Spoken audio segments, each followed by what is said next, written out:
Oh boy, welcome in everybody. Ben and Woods 97.3 The Fan. Happy Wednesday to you. What is the opposite of a guttural scream, a guttural yell? All right. No, that's even too satisfying, I think. That's true. There you go. That's better.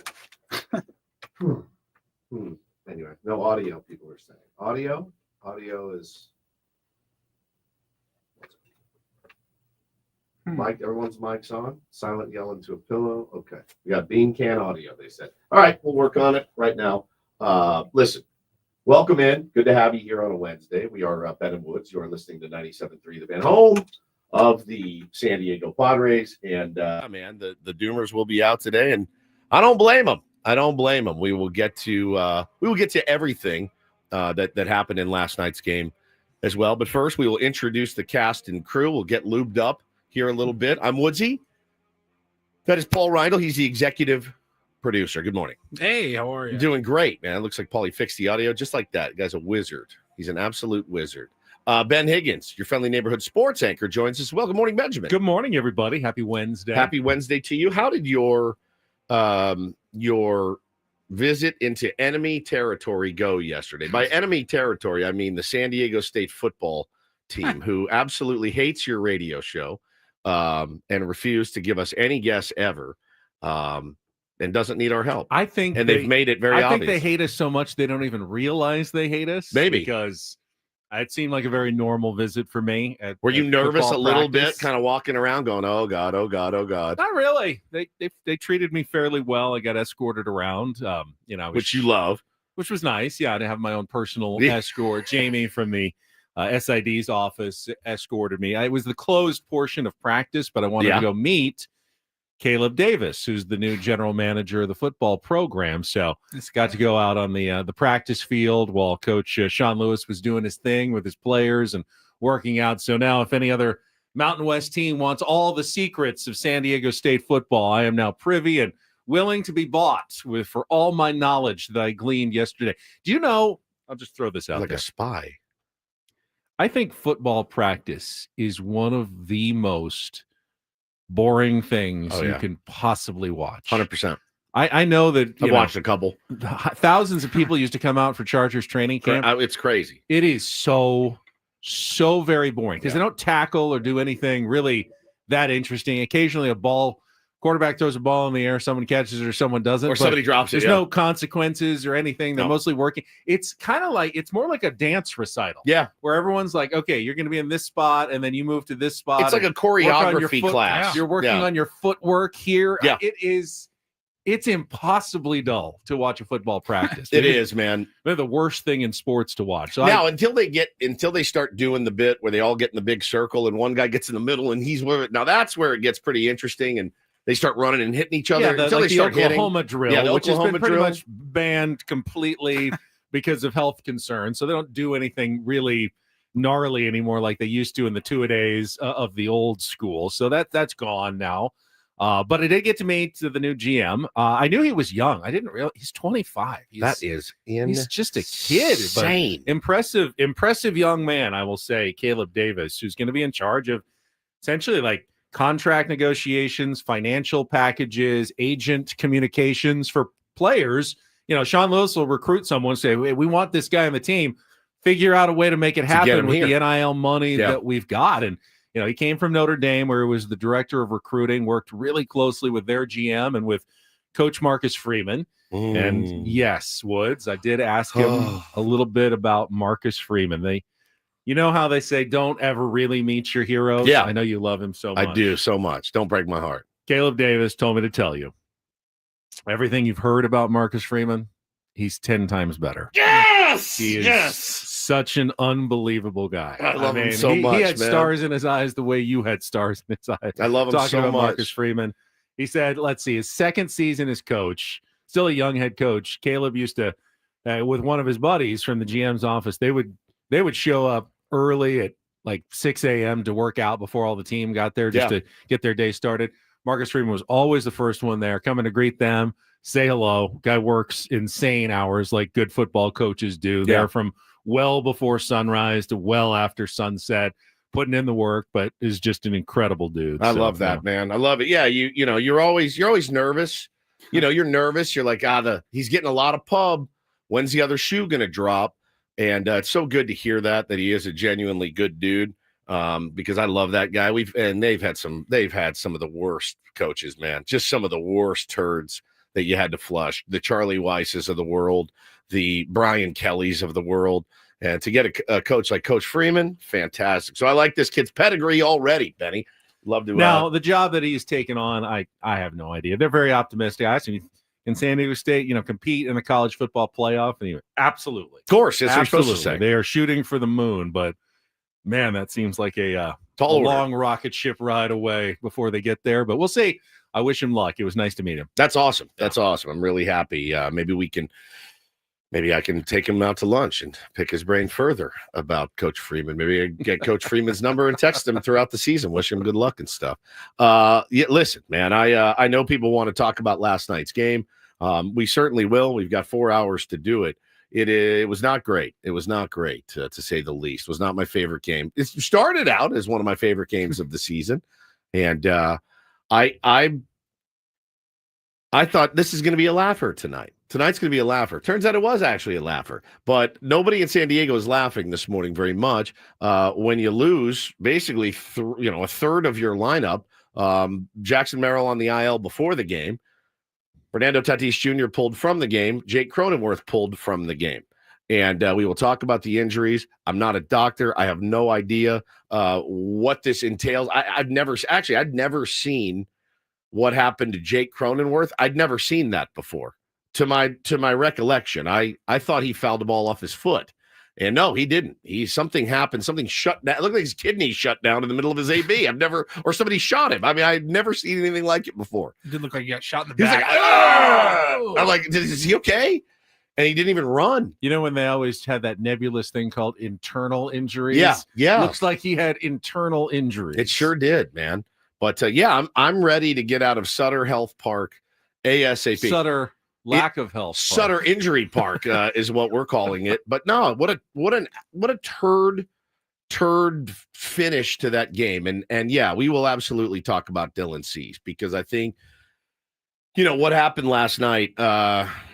It can't happen. And look, there's a part of me for Dylan Cease where I say, hey man, this is your contract year. You can't go out and lay eggs like that. And it hasn't really been that great to start the season yet for Dylan Cease. We'll talk about the game and the specifics. I've got thoughts on Dylan Cease as well. I just wonder, are we going to break like my new rule that you're not allowed to doom about the team that has the best record in the entire league, which Padres still do because the Dodgers and Giants both lost yesterday as well. So if you look at the Major League Baseball standings and you sort by league, Padres and then 29 teams after them in Major League Baseball through 12 games. Well, I think you're absolutely allowed to doom based on what we know about Fernando Tatis Jr., Jake Cronenworth, and Jackson Merrill. You're not going to have Jackson Merrill for this series, the rest of this series, and the series against Colorado. And the next series at home. So he's out for the homestand. He's out for the entire homestand. Who is after Colorado? Chicago? The Cubs come up. Cubs again? I mean, look, that's a huge, huge stick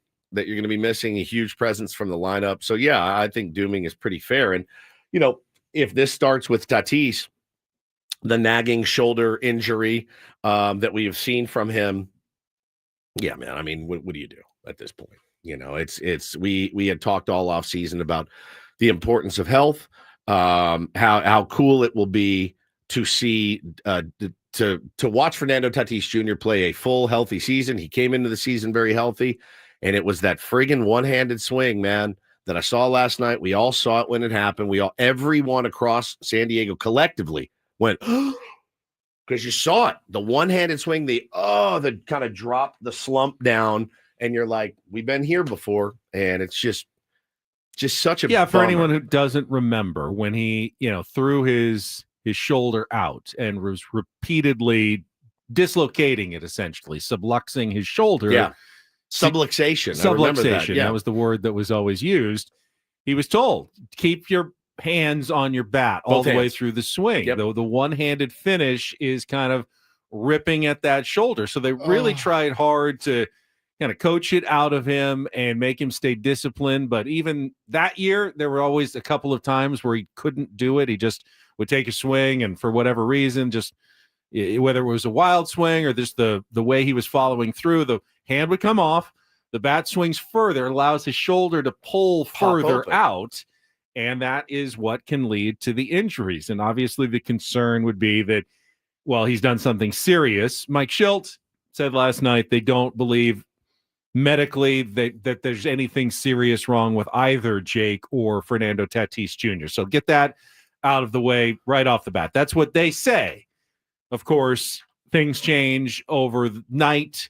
You know, you get examined the next day. That's normal medical stuff where you don't know instantly the extent of everything, and stuff can change in 24 hours. So there's reason to be concerned, obviously, in any situation like that. You know, I saw a lot of it last night. I'm seeing a lot of it in the chat right now. And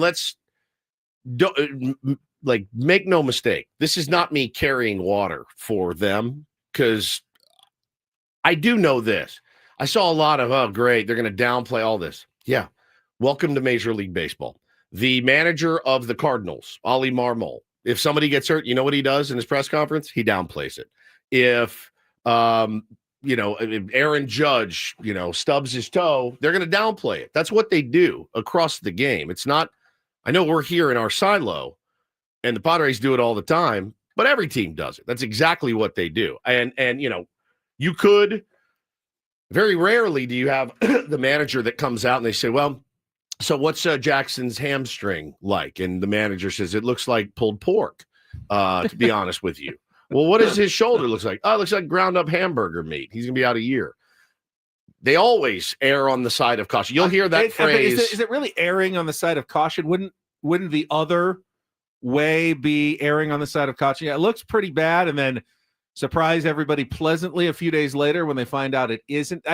I guess they don't want to see an overly panicked fan base without need. I mean, they don't do the under promise over deliver with injuries. Never. No team ever does. Well, because you can't unring the bell. Once you say, Tatis is likely out 3 months, and then he plays 3 days later, you've already done psychological damage to your fan base. So you never are going to underestimate. You're never going to overestimate the extent of an injury. You're always going to downplay it a little bit, and hope that you're right. I'm sure they're also hoping that what they're saying is very true, that it is truly a minor thing. So Ian in the chat says downplaying it makes the panic. Well, yeah, so does overplaying it. So you wouldn't be panicking less if they said it looks like pork. Looks bad for Fernando. Maybe back in August right now. We'll know more tomorrow. It's not like you panic less if they said that. You'd be soiling yourself. You would. And again, this isn't me carrying water for them. I don't care how they handle the injuries. I just want the guys back on the field. I don't think they're doing anything wrong. I don't think they're doing anything intentionally misleading. What I do feel like is that every single manager and every single general manager in the game of baseball says, we're going to take a look at it. He's walking fine. We got him down there. We're going to let him sleep on it. It's just so standard that it doesn't even bother me anymore. It doesn't. I don't think it's a conspiracy. I don't think it's a Padres alone. I don't look at it and go, oh boy, here they go again. I do say here they go again because that's the way that they do it. That's the way that every team does it. So, Ron Washington, you name him, Brandon Hyde, name any manager you want to. They all, Kierstad goes down and tweaks his knee, then he's going to go, he twists his knee a little bit. We're going to take a look at it tonight. Should be fine. They all do. And whatever the time frame is, guys eventually come back healthy.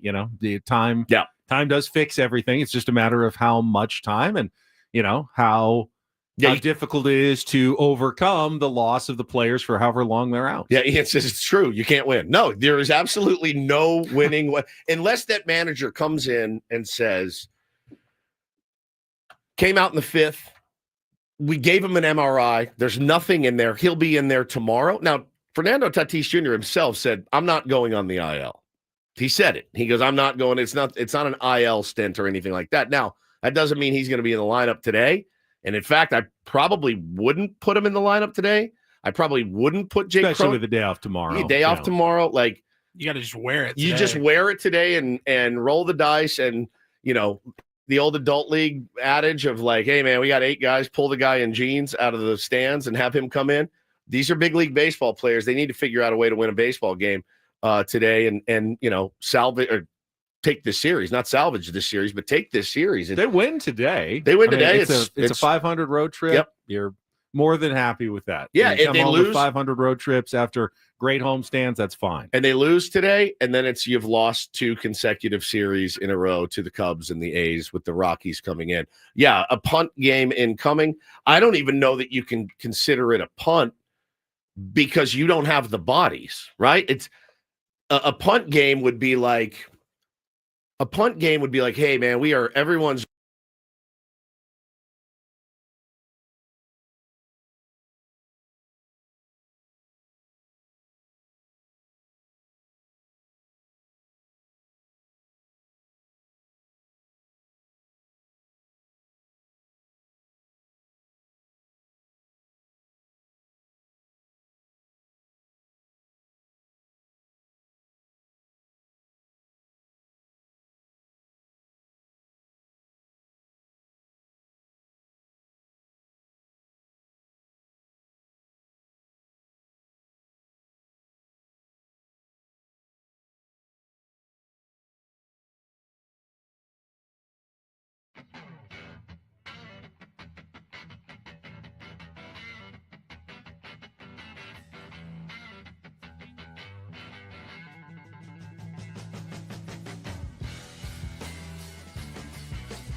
Hey players, things are about to get real here in San Diego.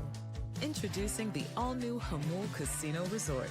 With a 200-room hotel tower, exciting new eats and drinks, plenty of new places to play, and a luxe spa and salon. Hello, rooftop pool and deck. It's where players can play their hearts out and enjoy all the perks that come with it. It gets real this summer at the all-new Jamul Casino Resort, the players' place.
Hey players, things are about to get real here in San Diego. Introducing the all-new Hamul Casino Resort. With a 200-room hotel tower, exciting new eats and drinks, plenty of new places to play, and a luxe spa and salon. Hello, rooftop pool and deck.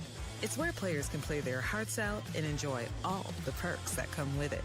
It gets real this summer at the all-new Hamul Casino Resort, the players' place.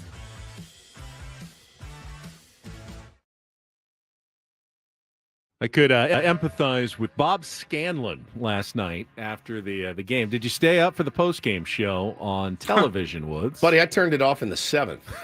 I was livid. So obviously, 7th inning. Obviously, the game wraps up on Padres.tv, and Scan and Mud come on for a little post-game, and then Mud leaves, and it's just Scan. And everyone wants to hear from Mike Schilt. What's the update on the Jake Cronenworth and Fernando Tatis Jr. injuries? Hey, I'm like hanging on the edge of my seat. I don't want to finish my Channel 10 stuff until I know at least something. Are they live? Are they okay? What's going on?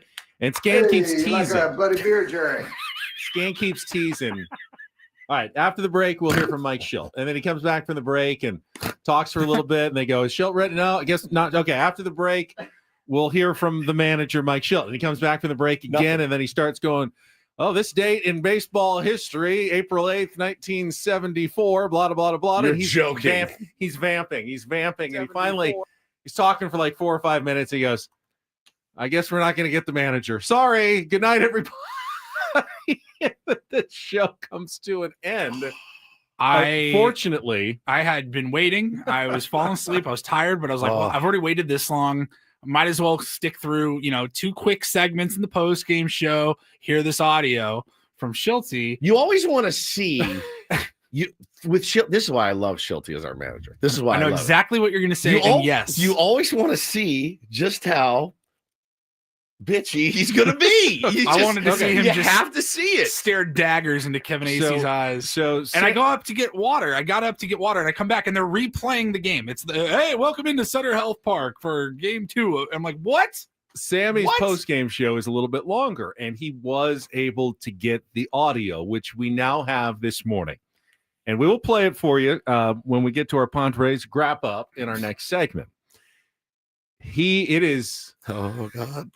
I'm sorry. I'm not. This is not. I'm sure that he didn't want to be there, but he sounds like he doesn't want to be there. Woods. He really was not a fun post-game press conference scrum with reporters last night, who all wanted to know the same thing. Of course. I say we just play it now. You want to hear it? Well, we don't have enough time. And I need to break this down like Zapruder, dude. Let's play it now. Let's play it. React. All right. We'll get to the highlights in a minute. It's only a minute. I'm going to trust your judgment. We're going in reverse order. Instead of highlights and then post-game, we're going to go post-game first. Because I don't think it makes sense if you just throw this in with the highlights. You're right. Mike, what can you tell us about Fernando Tatis? He's a really good player. One of the best players in our league, and I love having him on our club. But he did go out. Just a little discomfort on the slide at third. Checking out medically, everything seems to be intact and good shape and strength good, and he's not overly concerned. So we erred on the side of caution tonight, and we'll evaluate it. Where is that? His shoulder. He had winced an early swing. He had winced after taking an early swing. Do you know anything about that? Have it starting there? Or? I know that when he slid into third is when he experienced some discomfort. What's going on with Jake? Jake, some more cramping from 2 days ago from getting hit in the ribs. And it just, like I said, cramped up on him and just cramped and just like, we all cramped. So you're saying it cramped. And, again, not overly concerned. We're like the muscles clearly contracted. Jake had to come out. Sometimes but blood they're on the side fills of up. caution and evaluate tomorrow. Would there be any timeline right now on Fernando, or is that kind of still up in the air in terms of figuring out? I think it's day to day. I like the my favorite is what can you tell us about Fernando Tatis Jr.? Well, Mike, what can you tell us about Fernando Tatis? 26. Stands about 6'3", about 215. Where's number 23? He's a great player, good kid. His dad actually hit 2 grand slams in 1 inning. Cool hair, very cool hair. You meant you mean his injury. You meant his injury. Well, you didn't clarify. So how am I supposed to know? He's a really good player. He actually came up One as of a the best players shortstop. in our league. And Yeah, came up as a shortstop. Actually got him from the White Sox for James Shields, which remains one of the biggest fleecings in history. And really good players. Hit about 129 pops in the show, and it's all good. Everything's fine. Oh, you mean? Oh, is he hurt? I thought you were just asking about what I thought of him as a human being. Yeah, I thought of him as a person. He's good with kids. She runs out, gets some fans fired up. He's got Hey, some great Ace, dances. why don't you be a little more specific next time? Yeah. Hey, man. Hey, Ace. Yeah, just ask a question you want the answer to. I love it, man. I love it. Yeah, I think essentially what happened was, my guess is the game ends and Schulte has his post-game, obligations or whatever. It's usually within 5 minutes. But he needs to go back. Yeah. And, also, do we factor into account, doesn't he have to walk a quarter mile out to the clubhouse? Yeah, the clubhouse is in a different zip code at Sutter Health Park. And check out the players and get kind of the info. Talk to the trainers, talk to Reiki and everybody. Before you go out there. So, I don't know, man. It was funny, though. So, ultimately, I think if you listened all the way through, Mike at least tried to tell everybody that it's not overly concerning at the moment. he's a really good player. I love that, man. One of the best players in our league. And That's right. Yeah. I love having him on our club. Robert says, isn't the shed close to the clubhouse? Yeah, but the clubhouse is all the way out past center field. Right. So you got to. And then the shed's out down the left field line, I think I Yeah. heard. I don't know. The media shed. Did he go to the media shed or did they go to the clubhouse? I don't even know how it works. Does he even have an office? Will this be the first time we've played the losing Wrap-Up? Oh, yeah. all season We long. haven't even heard 'cause it the yet. losses were Friday and Saturday. Yeah. We didn't have shows the next day. Look at us. So we'll have our first losing Wrap-Up. I'm almost excited to I hear am the too. open I because we haven't hate heard that it we yet. lost, but Paulie put one together, hasn't needed to use it yet, but we'll get to hear it coming up next. We'll go through the game yesterday, and then it is a big league Wednesday. Last week was Brett Boone. We'll talk to him again coming up, but this week we will check in with good show friend Skip Schumaker, see how his new job with the Texas Rangers is going in the can't early wait. going. it's been forever. They're off to a pretty good start, if I'm not They are. mistaken.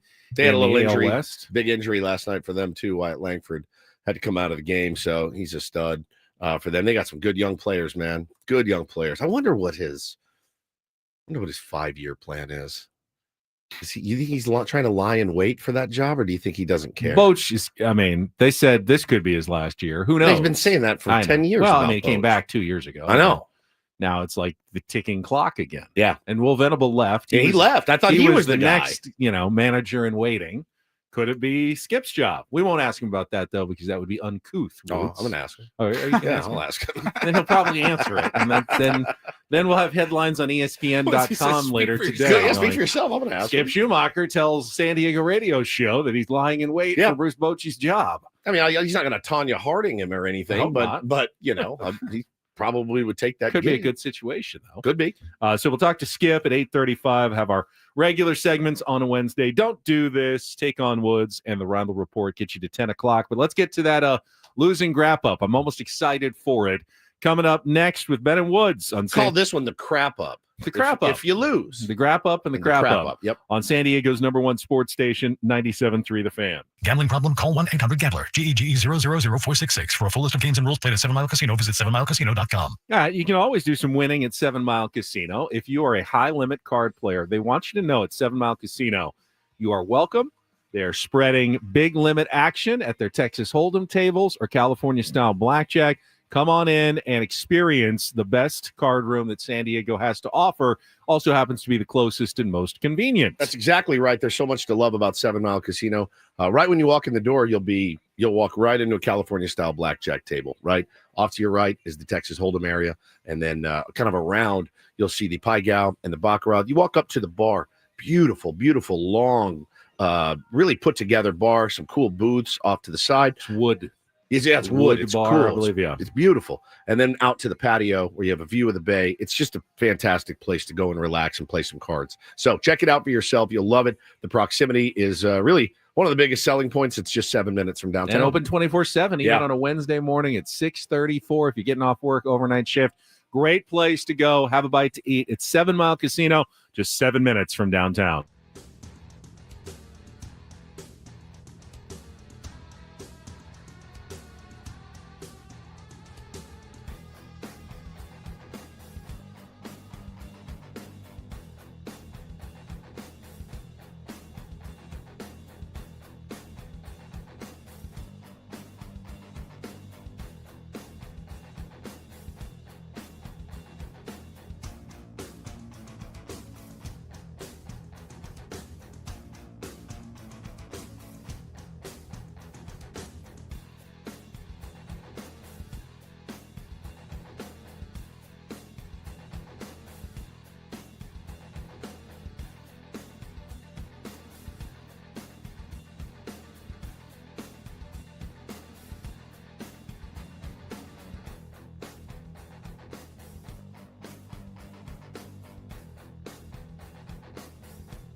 Hey players, things are about to get real here in San Diego. Introducing the all-new Hamul Casino Resort. With a 200-room hotel tower, exciting new eats and drinks, plenty of new places to play, and a luxe spa and salon. Hello, rooftop pool and deck. It's where players can play their hearts out and enjoy all the perks that come with it. It gets real this summer at the all-new Hamul Casino Resort, the players' place.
Quite a 3 days for the Padres. They scored 3 runs in the first inning for 3 straight days. Wild.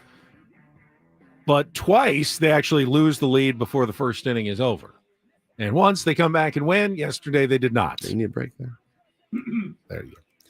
So we will get to the Padres crap up of yesterday's game. We get our first crap up open from Paulie Reindl right after a check of traffic here on 97.3 The Fan. From the 855 Get Ross Traffic Center, protecting San Diego after accidents or injury, here's Kelly Danick. Traffic is sponsored by Crystal Geyser, Alpine Spring. Problems in the North County along South 15. One is this collision past Rainbow Valley. 2 vehicles involved there in the center divide. And getting reports of a hit-and-run crash, South 15, just past the 56. Not showing if lanes are blocked. Stalled car, northbound 15, past Camino del Norte. It's in the center divide. What makes Crystal Geyser Alpine Spring water different? They always bottle their Alpine Spring water less than 1.5 miles from the spring source. And all their bottles are made with 50% recycled plastic from their own recycling plants. Crystal Geyser, bottled at the spring source. I'm Kelly Danick with Ben & Woods, San Diego's #1 sports station, 97.3 The Fan. It's a shame if they lose. You got a problem. Oh, a shame indeed. I couldn't agree more. Here are the lowlights from yesterday's game. What the heck happened? Are you kidding me? Can't even believe it. It's the Padres Wrap-Up, presented by Hamul Casino. Things are about to get real with the all-new Hamul Casino Resort, with gorgeous rooms and exciting new eats and drinks. It gets real this summer at Hamul Casino Resort, the player's place. We'll give it 16 minutes of salt, and then we'll, get back on the pump and figure it out. In as many attempts on the year for Manny, he is still looking for his first home run. On 2-0, Springs delivers, and Machado sends it in the air to right field and deep. Butler is back. He is at the wall looking up. He's got his first home run here in 2025. 1-1, laced down into left center field. Going to be a hit for Gurriel, and it's going to bounce in the gap roll all the way to the base of the wall. Xander rounding third on his way. There will not be a relay to the plate. Yuli Gurriel is second RBI of the year.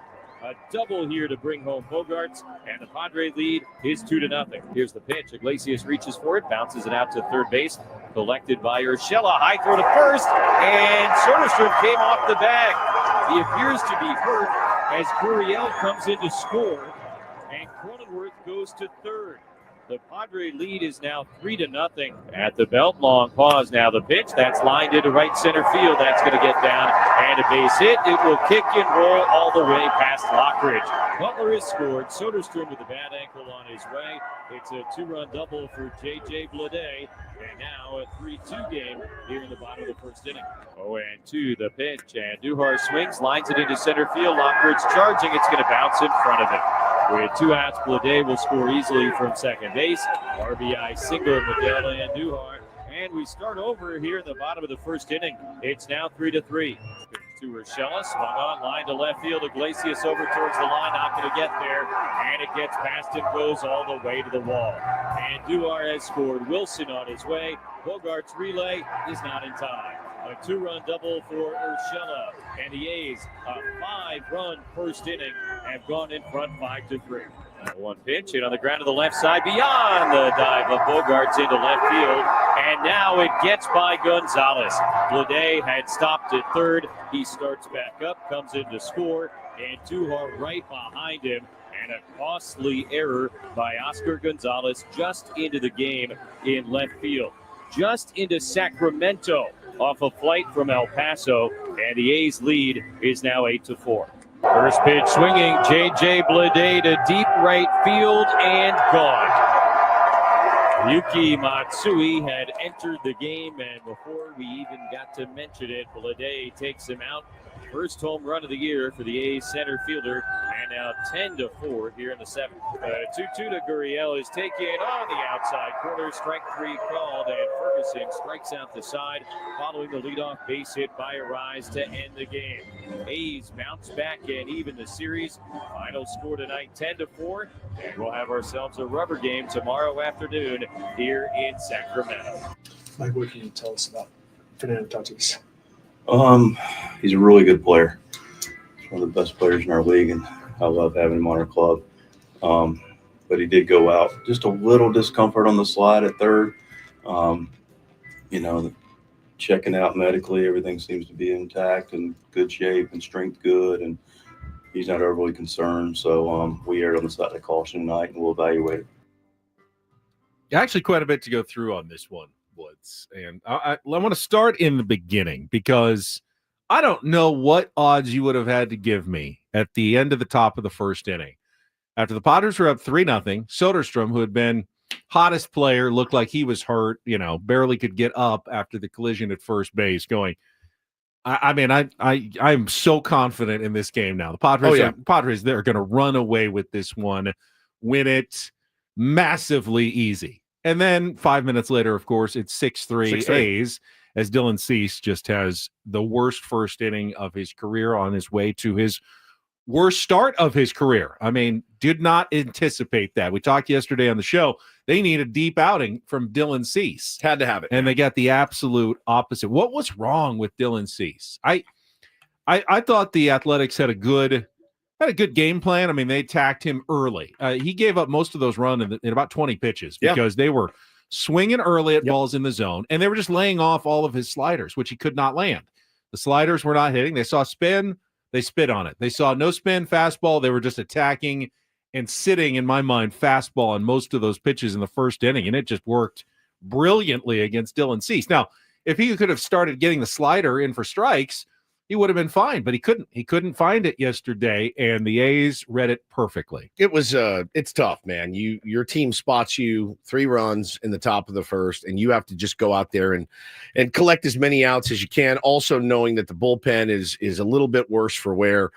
They were on him, man, like white on rice. They pounded Dylan Cease last night too. They were hungry. They were like you said, they were aggressive. They actually, and when he did jam him a couple of times, and he did. Of course, blooped it in both times. He just could not get outs in that first inning. They were all over him. I mean, he's not traditionally fared well against Oakland in his career. It's one of those kind of weird things that you look at and say, yeah, he's got a 4.28 ERA against those guys, 260 opponent batting average, 340 on base. He's just kind of struggled with that team. I think guys have that. Guys have weird things where they see the ball well at this park. They hit terribly at this park. It's just one of those things. But everything that they hit, Benny, was pretty hard last night. And yeah, man, just did not do what was needed last night from Dylan Cease. And I think there's a reason. Yeah, I think it's okay to be concerned about Dylan Cease at this point in the season. Yeah, after 3 starts. I mean, 2 of them not so great. 2 of them not so great. I remember a couple of years ago, Yu Darvish had just gave like 11 up early in the season. He was fine. Sure. Absolutely fine. Yeah. Dylan Cease is a veteran, so I'm not going to say Velo was still there. Yeah, I mean, for the most part. I think if he just wasn't landing his off-speed stuff, and you can't succeed if the other team's sitting fastball. I know a lot of people in the chat. I saw it on Twitter last night. Is he telling pitches? Tipping pitches. Maybe, but I think basically they just went up with the plan like we're just going to hunt fastballs. If you see anything other than a fastball, don't swing. And it was perfect because he couldn't get anything other than the fastball over. So even the fastballs that were off the plate, because that's all they were looking for, they were able to make contact and, find some holes. And when, it was over the plate, they were hitting it hard because it's like batting practice. It was just fastball, fastball, fastball. And it worked out well for the Athletics. And despite all that, down 6-3, I was still pretty sure when the Padres loaded the bases with nobody out in the top of the second inning that they were going to come back and win that game again. Me too.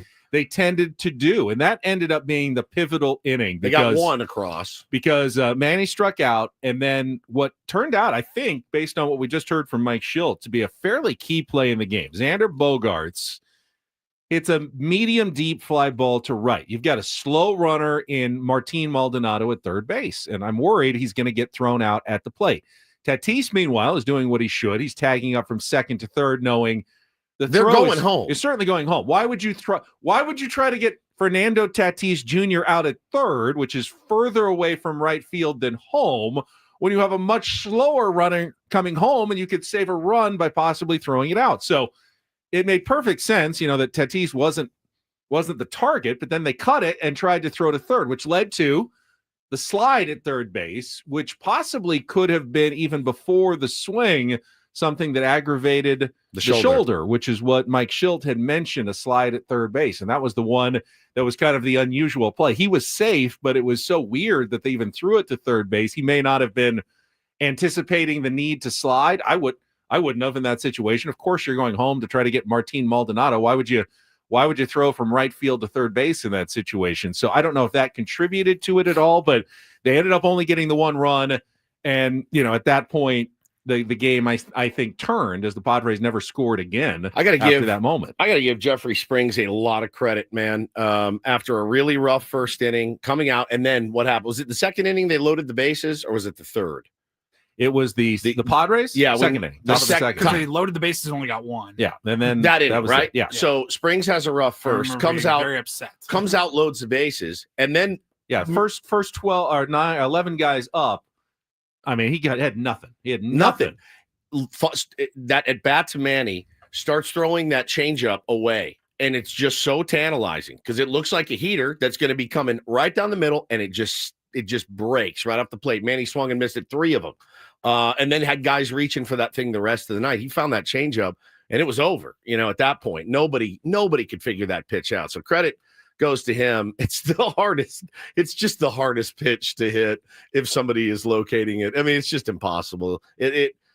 He did a really good job of making that look like a fastball, man. And it's so tantalizing, and it gets you 3 feet out in front of it. And that's exactly what happened to Manny. He got embarrassed on that, but you got to get a run there if you're Manny Machado. You got to know he's gone out there twice, man. He's going out there again, and he did, and Manny swung at it and missed it. So it's a tough AB there, bases loaded, nobody out. To only get one there to essentially take you out of the game was a tough scene. Mike Schilt was also hoping, I think, to get away with something by putting Jose Iglesias into the outfield, getting his right-handed bat into the lineup, but putting him out there in a position he's never played before. That was so dicey. And he made a couple of plays in the first inning. Of course, the ball finds him right away. But on the double, definitely a bat. I don't know if anyone could have caught it, but a good left fielder probably takes a better line. It doesn't get past him. And then after the substitutions, Oscar Gonzalez arrives at the ballpark in the second inning. No warm-up, off a flight at El Paso. And, of course, the ball finds him right away, and it goes under his glove. Doesn't help Dylan Cease at all as part of the 3-run third inning as the A's really kind of put it away at that point with the 9-4 lead. Padres never able to rally after that. Had a couple guys on, and they ended up 11 hits in the game. It wasn't as though they had no offense. Simply weren't able to string them together enough going forward. And again, I think you make a good point about Jeffrey Springs. Once he found that changeup, I would have never guessed he could have gotten through 6 innings after the way he started No chance, man. And sometimes you got to give them credit, and sometimes you have to look at your guys and really some not great ABs moving forward. Once he did start to find that changeup, I mean, look, they were all balls. Like, everything was off the plate. If you spit on that pitch, he's going to walk everybody. But it was, again, so tantalizing for every one of those right-handed hitters, man. They all went after that thing, and it was a good one. And it was the bottom of the order that was doing it. The A's had 11 hits from the bottom 5 in their order in the game yesterday. For the Padres, guess who's hitting 313 already? Luis Ariz. After his 0 for, what was he to start the season? 0 for 16? 13 at least. I think it got to 0 for 16. And then now he's all of a sudden hitting what he did to win the batting title last year. Guys, and again, I saw this last night, seeing it in the chat. You don't trade Dylan Cease right now. Okay? You don't trade a guy at his lowest value. Right? Well, it's not at his lowest value, but he's off to a slow start. You need Dylan Cease.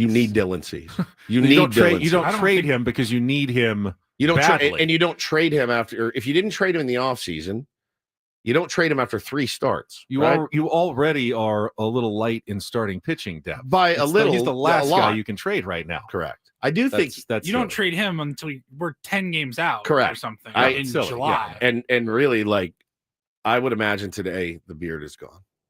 I would have shaved it between innings. Possible. I would have absolutely. It's possible. I would have absolutely shaved it between innings. Darren says we got 4 relievers that we are hoping are starters. I don't know what that means. I mean, like Kolek and Vasquez is a starter.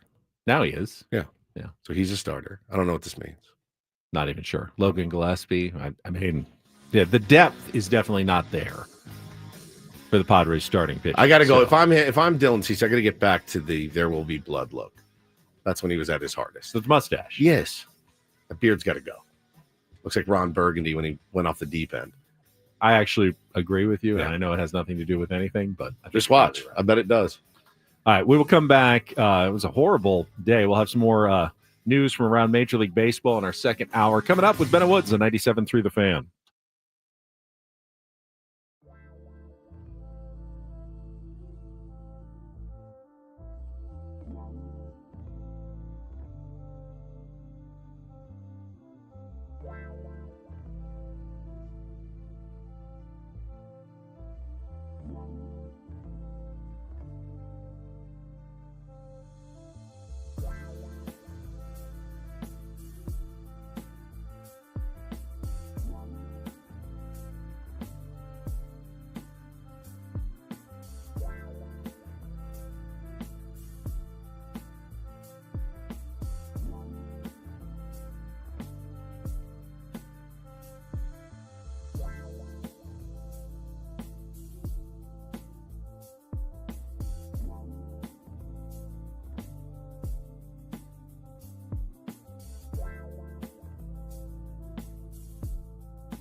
reminded me during the top of the hour break that we have not paid off the Incorporator, which is kind of a funny story. So we were talking about a lot about Tatis's injury, and hopefully Jake is okay.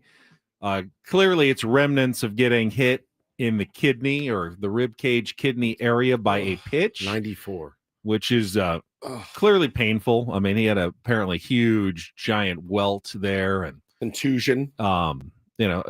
I assume they've done X-rays and haven't seen like there's no rib cracked or anything. Internal bleeding or something. Hopefully it doesn't. It's not like a torn muscle or anything. It's just really painful, and hopefully it'll just get better in a little bit of time, and he'll be okay by Friday. But it brings us to the Incorporator. So we have our new Incorporator. Do we have the setup from yesterday, Paulie? I just have the word. All right. So we're doing some of our slang and some show drops for Jesse this year. And Woodsy brought to the table. You're a real crumb bum. Crumb bum as the Incorporator for yesterday's game. And it just so happened that Jesse was working on getting that Incorporator in when Jake was at the plate, and here's what it sounded like. Oh my God! Top of the third inning, Padres come to bat, trailing the A's 6-4 against the soft tossing Jeffrey Springs. He is not really putting a lot firm around the plate, not giving a lot of opportunity to square something up. As Jake swings at the first pitch, there's a fastball, fouls it back out of play for strike one. Particularly, as you noted, with guys on base. And there have been guys on base this whole time. Just sort of putting crumbs out there around the plate. And back in the old days, like the 20s and 30s, they called guys who pitched like that crumb bum. 0-1, grounded to the right side. To his left, Muncy collects And there's it Jake. and throws to first. Jake is saying it fouled off of his leg or foot. And now the home plate umpire, Sean Barber, indicates, yes, that's a foul ball.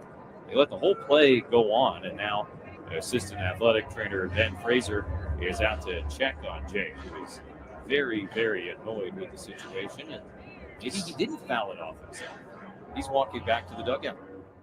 So he was all into it, and then he had to kind of just cut it off because of Jake's injury right there. They call guys who pitched like that crumb bum. I don't think they really did. 0-1, They might grounded to the have. right side. You know, he goes and does research and stuff. I don't know. Maybe that's where it came from. I hate facing crumb bums, man. They just sprinkle it around. I just throw the. You're a real crumb bum. Throw the heat, man. Throw the heat and see what happens. Let me take a rip at it. Stop tantalizing me. And I thought what Jesse had thought was that Jake had fouled it off his foot. We all did. And but clearly the replay wasn't even close to his foot. It was simply the act of the swing aggravated whatever was going on with the cramping, he called it, based on the hit by pitch that he took earlier in the week. Yeah. So I thought it was his knee. Yeah, I fouled it off the inside of his knee, the bottom of his foot. You see it a billion times in a base. Maybe he fouled it off his bright green shoes. Has anyone asked him about his shoes yet? I don't think so. How has no one asked him, why are you wearing bright neon green shoes? Is there a reason? Because it doesn't match anything. It doesn't match any of our uniforms. None. And they're just these bright neon yellow green shoes that he wears that stands out. And that's not Jake. Jake's not like he's not like a look at me. He's like he's like a hockey player. It's weird. So Maybe somebody has to ask him. I got a sponsorship or some maybe sort of deal or something. You don't have any white cleats you can throw me? This is all we had. We're gonna make you some fresh ones, but take these neon ones. It's not always the player's personal preference. If they're trying to get a line out and it's advertising. Janine says Andy did a report on it. I need to find it. On the shoes. Yeah. He's waiting for them to be painted. Interesting. All right. Yeah, I haven't heard it yet. So listen. I also felt so bad last night for Oscar Gonzalez. Oh. Flies in, gets called up, super excited, tearing the cover off the ball down in AAA. Jump on a plane. Oscar, you're getting called up to the big club. Jackson Merrill's going on the IL. Runs in from center field, from the clubhouse. Game's already underway. Game's underway. He has to run in a half inning. And sitting there, just, hey, what's up? What's up? Yeah, good to see you again. Haven't seen you in a couple weeks. He still had the sticker on the top of his bill on his hat. Yeah, brand new, man. I mean, he had just gotten there and changed as quickly as possible. And then all the injuries start happening, and they throw him out in left field. And the first play he gets is just a one that he's done a million times, base hit out to left field. goes for it, misreads the hop, and goes right under his glove. And you see the guys just tearing ass around the bases. And you're like, oh, that's a really, really great way to start your Padres career, is with like a 3-base error for Oscar Gonzalez. So, hey, listen, flush this one, reset it, go out and try to figure out how to scrap together a win today. It's going to take a lot. Who's on the bump for Oakland? Osvaldo Bido. He is good. He's had a couple of good starts. He is really good. I think 1 run and 2 runs in his 2 outings. The question I have going forward. So yesterday it was obvious to have Brandon Lockridge playing center field after they put Jackson Merrill on the injured list. That was against a lefty, though. When you go against righties, who's your center fielder now going forward? Brandon Lockridge. He's going to play against righties every day. What choice do we have? Well, until yesterday, you could have moved Tatis over, and you could have put like Hayward and Sheets in the corners if you wanted to get lefties in there. But now with Tatis not playing today, it's probably going to be Lockridge. Hayward's played a few games in center in his career. I don't see him moving over there at this point. But if you wanted a lefty, that's screwed anyway. That's an option. Or you could call up another player from the minor leagues. But then who do you if you're not placing either Jake or Fernando on the injured list, who are you sending down? You could call up Tirso Ornelas and get another left-handed bat into the lineup. Jonathan Perlaza is a switch hitter, I believe, and is off to a hot start as well. I don't think he's on the 40-man, though. So you'd have some roster juggling you would need to do. Otherwise, is it Tyler Wade time? Tyler Wade. Otherwise, it's just Brandon Lockridge every day in center field until Jackson Merrill is back, which is defensively fine. But offensively, you weren't getting a ton of out of Brandon Lockridge against lefties.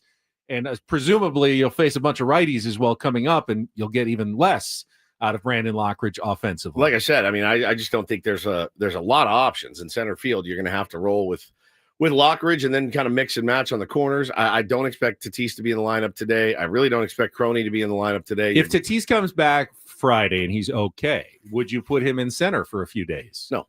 You leave him in right? Yeah. Let's leave him out there. More than likely. He's not good in center field. Call it what it is. He's not a good center fielder. He's an athlete. He's a freak athlete. I don't think I'd go that far. I good. think he's better than Brandon Lockridge. Offensively. Defensively, I think I'd rather have Lockridge in center than Fernando Tatis Jr. I'm leaving my platinum glove. I'm leaving Fernando Tatis Jr. Platinum glove right fielder Fernando Tatis Jr. He has had some of the worst reads I've ever seen in center field. I really just leave him where he is. And I was as surprised as anyone when I saw, I said yesterday, we got to get Iglesias into the lineup, not at the expense of having to put him in left field. Holy cow. It was terrifying. But how interesting is it that the shortstop makes the plays in left field? The left fielder goes in and boots one. It's the weird game of baseball. You see something that you never see before. But yeah, so they're going to have to do something, Ben. What you'd hate to see is one of these things like, hey, we're going to hold out Tatis and Croney today. And then they're going to have the off day tomorrow. Ooh, they're actually not ready Friday or Saturday, maybe Sunday. We don't know yet. And then you're just sitting rotting with 3 guys. You can't. Your bench is thin as can be. And, it doesn't also mean I want to see those guys put on the IL either, because I feel like if Merrill, Tatis, and Cronenworth are all put on the IL, this team is going to be tested. They already were being extra cautious, they said, with Merrill by putting him on the injured list. Are you going to do the same thing with 2 other stars? 2 other, at least, everyday players, certainly. Rod says, what's Trent Grisham doing right now? He's hitting homers for the Yankees. Tons of home runs. Yeah. He's only playing because Cody Bellinger is a little hurt, but he's making the most of it. And he's hitting homers and doubles. And I did see Travis Jankowski was DFA'd. He's out there available if you want to bring back Freddie. Let's go play some center field if this stretch is on. But yeah, other than that, man, you're going to have to pull from within, and you got some guys that you can use, but it's going to be lean. There's no question. It's going to be lean. This is why Xander, Manny, Arise, hey, listen, that 3-headed monster really needs to try to carry this team for the next couple of weeks. I would imagine we may get a lineup before the end of the show today. Oh yeah, I would imagine. We've got a 12:35 first pitch and 11:35 Eco Water SoCal pregame show. I feel like with Sam Levitt. I feel like when you see it, if you've ever gone out and had a really, really rough night, and then you wake up in the morning, you look yourself in the mirror, I think that's what it's going to feel like when you see that that lineup hit you this morning. Okay, but it will almost certainly still include Manny Machado, Luis Arraez, Xander Bogaerts, who's been hitting the ball pretty hard. I like his at-bats. Mike Schilt actually specifically yesterday or the day before yesterday, like, went out of his way to praise Xander Bogaerts. Feels like he's off to a terrific start. The numbers don't quite say it, but he feels like he's putting on some best swings, Not long bad, at bats, making pitchers work. Had a couple of more line drives yesterday, 2 more hits yesterday. You've got good players still in your lineup. It's not as though the Padres are throwing out a AAA team. A couple of guys, yes, will be, forced into the lineup, but you still have a chance to win this game today. It's not like, white flag time. When you have Manny Machado and Luis Arraez in your lineup, you're not putting up the white flag in a game against the Sacramento A's. It's going to be a rough one. I say Randy Vasquez throws a good game. I think the Padres win today. All right. I don't think it's going to be rough. Sweet kid. This Beto kid's really good. He's really good. He's nasty. He's got nasty stuff. So, hey, man. Who's that kid they had not closing out the game, but to end the game yesterday? I was asleep. He fooled Xander. Xander struck out on this ball that was coming across Ferguson, the plate. was it? Yeah, Ferguson. It broke. It would have hit him if he hadn't opened up his swing. It came back on him so bad and just dropped. It was one of the nastiest pitches I've seen all season long. The good news is for Padres fans is after you get home from Sutter Injury Park, the Colorado Rockies will be marching into town. So you know how that goes. That's the thing that really freaked me out. So I will point out that it seemed like every time they faced the Rockies last year, Rockies were red hot going into the series. You remember that? For some reason, yeah, I feel like they'd won. They kept it the Rockies have won 5 in a row when the Padres are going to Coors Field. Not the case this year. The Rockies are off to a 2-8 start, so they're limping into Petco Park. If I were you, I see you unbuckling your pants. I'd put my pants back on when the Rockies come to town. All right, it is a different situation. You know better. You know better. No. Yeah, you know what? They're younger. They're hungrier. They just hungrier called up than what? Hungrier than the old guys they used to have playing for them. They're young and they're hungry. I think the Padres are pretty hungry. So. Oh yeah, I think so too. I realize I'm dooming a little bit about it, but man, you're dooming a lot. Well, I remember having Bob Scanlon on and be like, Bob, why can't we beat the Rockies? He got all mad at me. I'm like, I didn't make up the record. Why do they stumble against these guys? Buddy Black seems to have this team's number, especially at Petco Literally, Park. the Padres have the best record in baseball. The Rockies have the worst record in baseball. I mean, you're laughing like it's not possible that we just get bodied. Of course it is possible. Of course it is. It's not only is it possible, it's likely. But that's not the likely. That's not the rational part of your brain talking. If you were in Cincinnati right now, no, it's actually the rational part. That's the rational part of my brain, based on experience. If you were like a Reds fan in Cincinnati and you were randomly betting baseball games, and straight up, and you go, okay, Padres, Rockies, you take the Padres. Baseball. But if you're a San Diegan, you obviously take the Rockies because you've lived through the rational part of your brain. And here's the thing. I don't usually do the I told you so bit. But on Monday, he's so cocky right now. Paul, you see how cocky he is? He's like, it's the Rockies. Come on, man. Joe says cry harder, Woods. I'm just trying to set the expectations, Joe. My expectations are a series win. All right.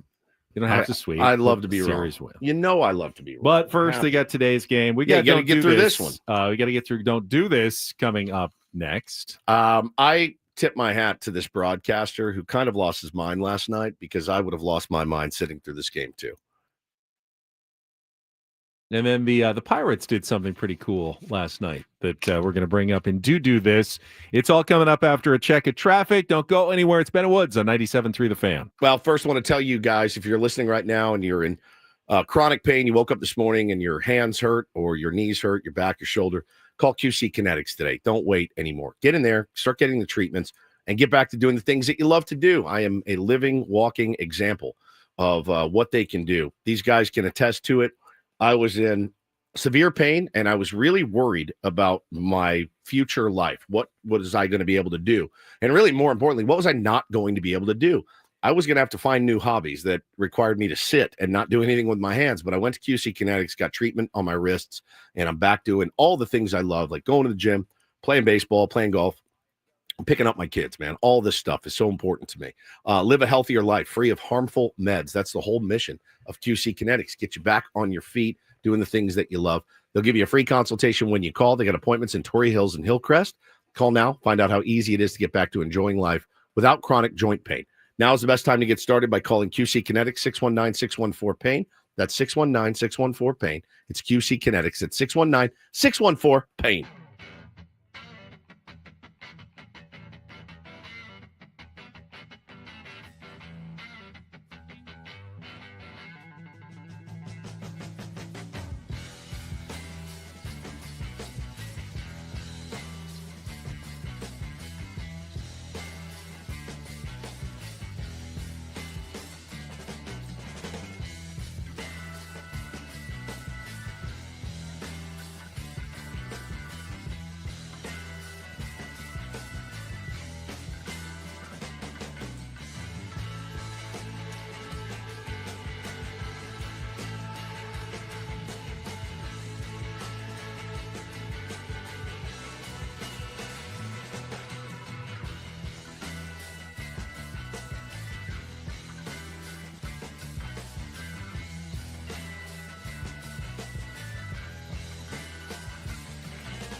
Hey players, things are about to get real here in San Diego.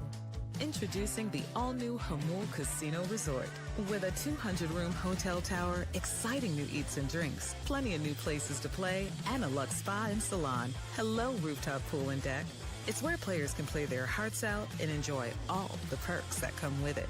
It gets real this summer at the all-new Hamul Casino Resort, the players' place.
We did the math. Since we were a show, so 2018, Padres are essentially 500 against the Rockies. Don't say essentially 500. Two They have a games losing under. record. Two games under 500. Games under. Which I'm not surprised. They've played badly against the Rockies in recent years. Yeah. Doesn't mean that that's going to hold. The Padres were not a good team first couple of years of that, and Coors Field's a tough place to play.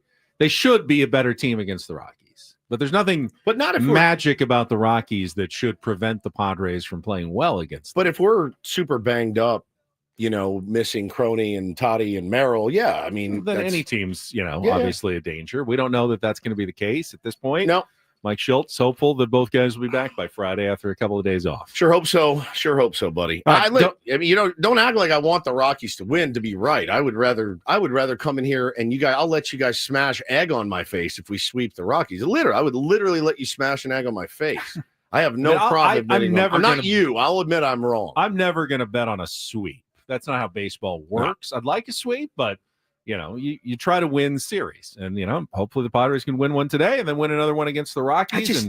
That team is just such an effing thorn, man. They just seem like a thorn every single. Why are they not a thorn for other teams? It's a great question, dude. It's a great question. You've been asking it for years. I certainly believe there were Padres teams that may have not taken those games as seriously as they should. I don't think this Mike Schilt team is going to do that. I don't think so either. What does this Mike Schilt team look like come Friday, Saturday, Sunday? That's a concern. You're already missing Jackson. You're going to be without Jackson. I got a text too from our buddy that's covered Jackson for years. He had some hamstring issues down in the minors, like 2022, Ben, and just said, hey, last time he had kind of the hamstring thing, he was out about 3 weeks. So that'd be tough. It'd be tough to stomach losing Jackson Merrill for 3 weeks, but guys got to step up. Guys have to step up, period. You go out and you get all this veteran leadership and everything else. Like, this is the time for those veterans to play like veterans. All right. Don't Do This is brought to you by Trust and Will. Don't leave your entire State House Kids and Life savings up to chance if and when you die. Set up a Trust and Will online at trustandwill.com. This is a lot more affordable than you think. Visit trustandwill.com for more info. That is going swimmingly well. I love it. Really, really well. Super smooth. All right, I'll get us started with the guy who I know is not one of your favorite characters in Major League Baseball, and he was back yesterday. Zach Hampel, the home run ball vulture, who goes around Major League Baseball ballparks collecting thousands and thousands of home run balls and foul balls over the years. Well, did it again yesterday, was in Tampa, Steinbrenner Field, where the Angels were playing the Rays. Angels hit a ball deep to the wall. The Rays, Christopher Merrill, was going up to try to rob the home run when Zach Hampel reached his glove over, standing at the outfield wall, made the catch, and potentially robbed a home run robbing catch from Christopher Merrill. Now, the ball would have been over the wall, and Zach Hampel was within his rights to do so. They reviewed it, and they said it's still a home run because you can't assume you're going to make a home run robbing catch. He didn't reach over the field. He didn't do anything technically wrong, but this was a Rays home game. Correct. And you want to let, Rays players in their home field. Zach doesn't care. But everybody else, all the Rays fans and Rays jerseys who are standing there going, what are you doing, man? This guy's may make a spectacular catch. That's what we came here to see, not you. And he's like, I came here to get balls. Collecting your 72,000th ball at a Major League Baseball game. I do have a question. How in the world does he always get to the spot? He's got strategies and charts. He knows where guys are most likely to hit it, and he runs around the field during the game to get into the position where the guys are most likely to hit it. Crazy. He would be such a fascinating guy if he was just normal. If he was just normal. Not a jerk. And that didn't complete tool. Push little kids out of the way for baseball. If you take all the crappy stuff about him and take that out of the equation, it's kind of remarkable. It really is. Like it's actually kind of spectacular what he does. It's like some voodoo stuff. Like a team should hire him and be like, can you position our outfield? That's what he has a knack for it. There's no doubt about it. You gotta be playing chess here and be like, hey Zach, why don't you come down and work with our outfield a little bit about where they should play? I don't know, every hitter in the big leagues, because he's always in the right spot, it seems. I have so much respect for guys like Sammy Levitt. guys like Jesse Agler, guys like Don Orsillo, all those guys that had to slog through calling minor league games. And this is no different. Sitting through this one last night, the Jupiter Hammerheads, Ben. How do you say this? Dunedin? Dunedin. Dunedin. Dunedin, Florida. Dunedin. So the Jupiter Hammerheads were playing the Dunedin Blue Jays. And, the Hammerheads, they walked 22 hitters in one game. Here are the two announcers. Listen to how long this guy's been in baseball, and then we can talk about it. It's only my 5th season. I've been in baseball, a little under a decade because of my college days. I've never written so many RBI walks in a book before. Listen, I know that I'm supposed to be optimistic about our team here, but I mean, come on, guys. Like, I could go out there. Let me loosen up my shoulder. I'll go help things out because you got to put it over the plate. You got to give your defense a shot. You have not been given a shot all game. We're broadcasting for maybe 2 people right now. That's for sure. Hey, these two people are thoroughly mentioned and entertained right now. Next pitch, misses outside, ball 4. Well, why not? 21 walks today. Oh, my God. The payoff pitch from Reyes. Outside, ball 4. So there's the 3rd walk of the inning, the 22nd walk of the game, 22. and that'll load the bases for Manuel Beltre. This has been a night. I can't say it's been it's just been a night. It's one of the nights of all time. That's for sure. It's a historical night. It's one of the nights of all time. Yes. This is a night in history. And I hope it never comes back. 22 So it was so quiet at that game. I thought they were like in a studio, but then I heard the catch of the ball and then the PA announcer. There's like literally no one left. Yeah. So they do have a mic. There's It's a mic. just so quiet at that field that no one's making any noise. What a slog that is. It's like watching your little kid play in the first year of kid pitch, something like that. College baseball can be that way sometimes too. They don't have a pitch clock, and you get pitchers midweek games, especially that aren't their big regular starters. Yeah. Once did a San Diego State game with Chris Ello. I started the game with him and then had to leave in like the 6th inning to go do my 11 o'clock news at Channel 10. After the news, went back. Game was still like in the 13th or 4th. I mean, it was so long. It was such a long game. I don't even know what you do. I don't know how you fix that. You just have to let it play out. But 22 walks from one. That's just from one side. I don't know how many Dunedin walked. I'm sure they walked a few too. Sitting there, that is such a slog. And those guys, whatever they made for that game, $100 or whatever, it ain't enough. It is not enough. If they have Venmo, I'd send them $50 today, buy them a drink, because that's one of the biggest slogs of all time. All right, finally, a little doo-doo this. DD mega doo-doo. Another tough start to the season for the Pittsburgh Pirates. Obviously, they had some excitement going into the year with Paul Skeens. Yeah. Still have a rough owner, and they're off to a 4-8 start. And yesterday, they only had about 8,291 fans in the stands. How many? 8,921. That's generous based on the picture that I saw. And that was because it was about 33 degrees for their Skeens game. on the bump, too. Yeah, I mean, you think that Paul Skeens might draw a few more. Not in 33-degree weather. But you're also like, he pitches for our team. We'll have a chance to see him on again. a nicer day. Oh, yeah. I don't need to go sit in 30-degree weather. But what the Pirates did was pretty cool. They announced during the game that everybody in attendance that had their MLB app account, we're just going to give you 2 free tickets for another game. It's a good move. Hopefully on a nicer day in the future. We're going to reward you for showing up for this one by giving you free tickets to a future game. And listen, this is probably a discussion for another day. Is there anything that they can do? Is there anything that they can do to combat some of this that's going on? You've seen already a couple games in the snow. Obviously, the weather's unpredictable, right? You can't just start the season on the road for 3 weeks, or like you Pretty can't. predictable. It's going to be cold in a lot of places. It's going to be cold early in the season. I mean, I think cold is one thing. The driving snow. But in what Detroit, they could do, they don't want to do. Shorten the season. Started a little bit later. Yeah, started in. They don't want to do that. Started in May, or at least mid-April.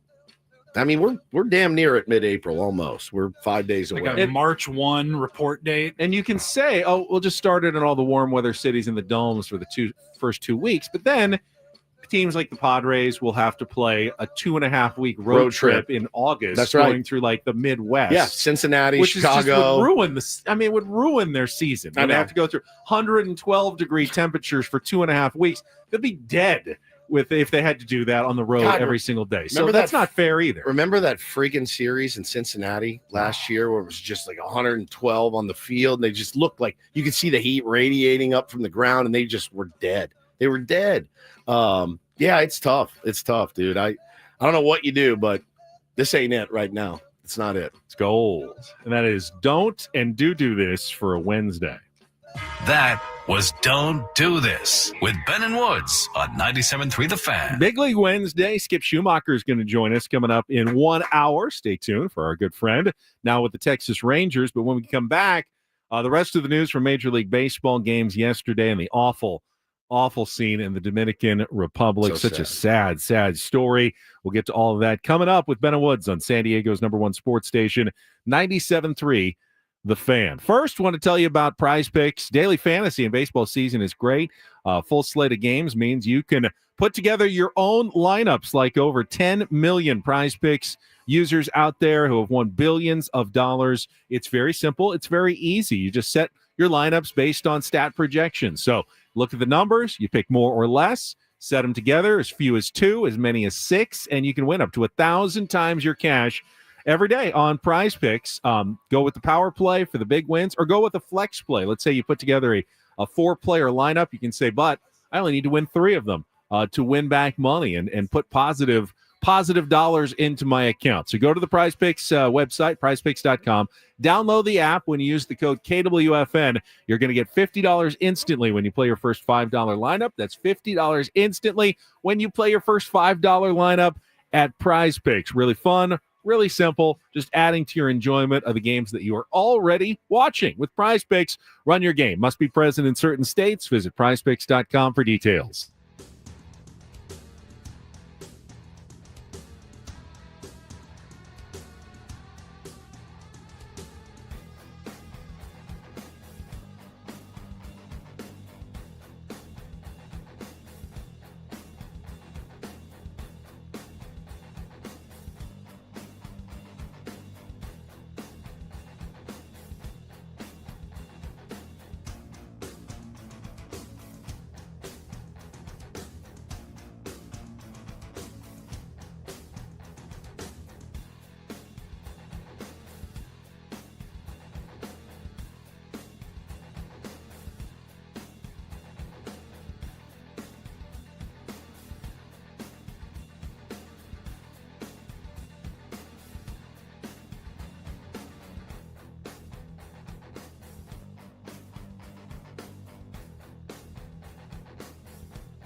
Hey players, things are about to get real here in San Diego.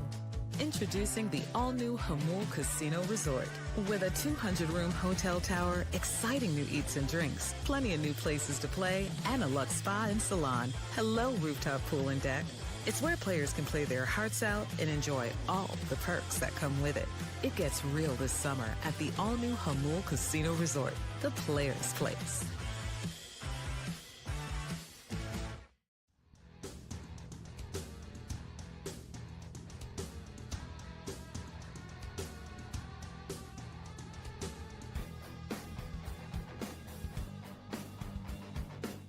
News here at Odyssey San Diego. We're getting new vending machines, Woods. What? Yeah, we just got an email from saw JR. this. Oh, fine. And he wants our input as to what we want the machines stocked with. Like there's a menu of things that you can ask to have put into your vending machines. It on me. Let's see, beverages. This are the regular sodas, but you can go with Gatorade, red Gatorade, or orange vitamin water. A little cranberry juice cocktail. I like that. Frappuccino. No. Let's see, snacks, Pop-Tarts you could do, or cereals, like individual cereal bowls. Big Texas cinnamon roll, cup of noodles. I love a Big Texas. A Big Texas cinnamon roll. Big They're the best. Texas They're so good. cinnamon They roll. should not be that good. It's the last thing I need. Cookie options. You want grandma's or Oreos? Oreos. Dunkaroos. Famous Amos. Famous Amos is an option. Wait, Dunkaroos? They have Dunkaroos. Yeah. Oh, Vanilla JR. Any- Dunkaroos. Chips. Any healthier options? Yeah, they do Yes. have a healthy options page. See little fruit cups. You've got Pirates Booty, Applesauce. Go Squeeze applesauce. Yeah, we can go with that. Is this Salads. Vita Coco coconut water. okay? Candy options. Protein Ooh, shakes. 100 grand bar. I want 100 grand bars in mine. Protein shakes? What Yeah. kind? The Premier, Premier protein, Protein. chocolate shake. Okay. Basically like Ensure, but for non-old people. Hello, darling. And I then got V8, so we can have a bloody beer. there's health and beauty options, Oh. including fake eyelashes, Deodorant? deodorant, yes, Nice, I'll always need that.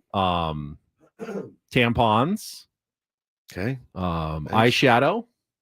All right. I'm good for cranberry juice and fake eyelashes. See, you would look really good in fake eyelashes. Yeah, it does feel like a vending machine that would be at Taylor School with the go-go applesauce. And, yeah. I don't know. I mean, what can you really get good from a vending machine? If you're going to go to the vending machine, you got to get the Big Texas cinnamon roll or the Snickers bar or whatever. Keep me away from that thing. All right. That's what I ask of you. It's so hard to make the healthy choice when you're standing in front of it. Though. It is. I mean, you go to it to make the bad choice. You do. You know, so I just bring my own. You're like, it's come to this. I Yeah. have nothing else but this vending. It's usually when I get weak is like on a Friday and I'm exhausted. It's 8:00. I'm like, I'm just gonna go get a Snickers. It's fine. But I mean, it's nice. It was desolate in there for a long, long time. There's like some leftover Pop-Tarts from 2 years ago that haven't been eaten yet. Well, the email said like we've had some issues with our current company. Oh, you don't say. I'm like, really? Well, it's by kind of issues you mean they just put didn't it show there up. and they just never left came it. back. But it's kind of a vicious cycle because we've had less people in the building. Yeah. And so no one buys things from the vending machine, which means the vending machine company is like not that interested in restocking it, Correct. which means it's empty, which means no one buys things from the vending machine. And there you go. And then we have an empty, useless vending machine in the office. I'm gonna eat my string cheese now, so I don't think about Snickers bar. Well, we don't Mhm. have them yet. Oh, so okay, you're good. probably safe for now. All right. Padres aren't the only team that ran into some issues yesterday in Major League Baseball. We'll have a wrap-up around the league coming up after a check of traffic here at 97.3 The Fan. From the 855 Get Ross Traffic Center, protecting San Diego after accidents or injury, here's Kelly Danick. Traffic is sponsored by Eliminate Termite, the orange oil experts. West 8's been having some problems. Got this accident right before the 15. Looks like that may be in the clearing stage. Then an accident on the Qualcomm Way off-ramp, West 8. Then one more crash. This one is near Sports Arena, over to the right shoulder. Also traveling on northbound 805 right before Governor. Watch out for some large tire tread in the slow lane. South 5 Coastline hit and run crash just past Tamarack. Everything now over to the right shoulder.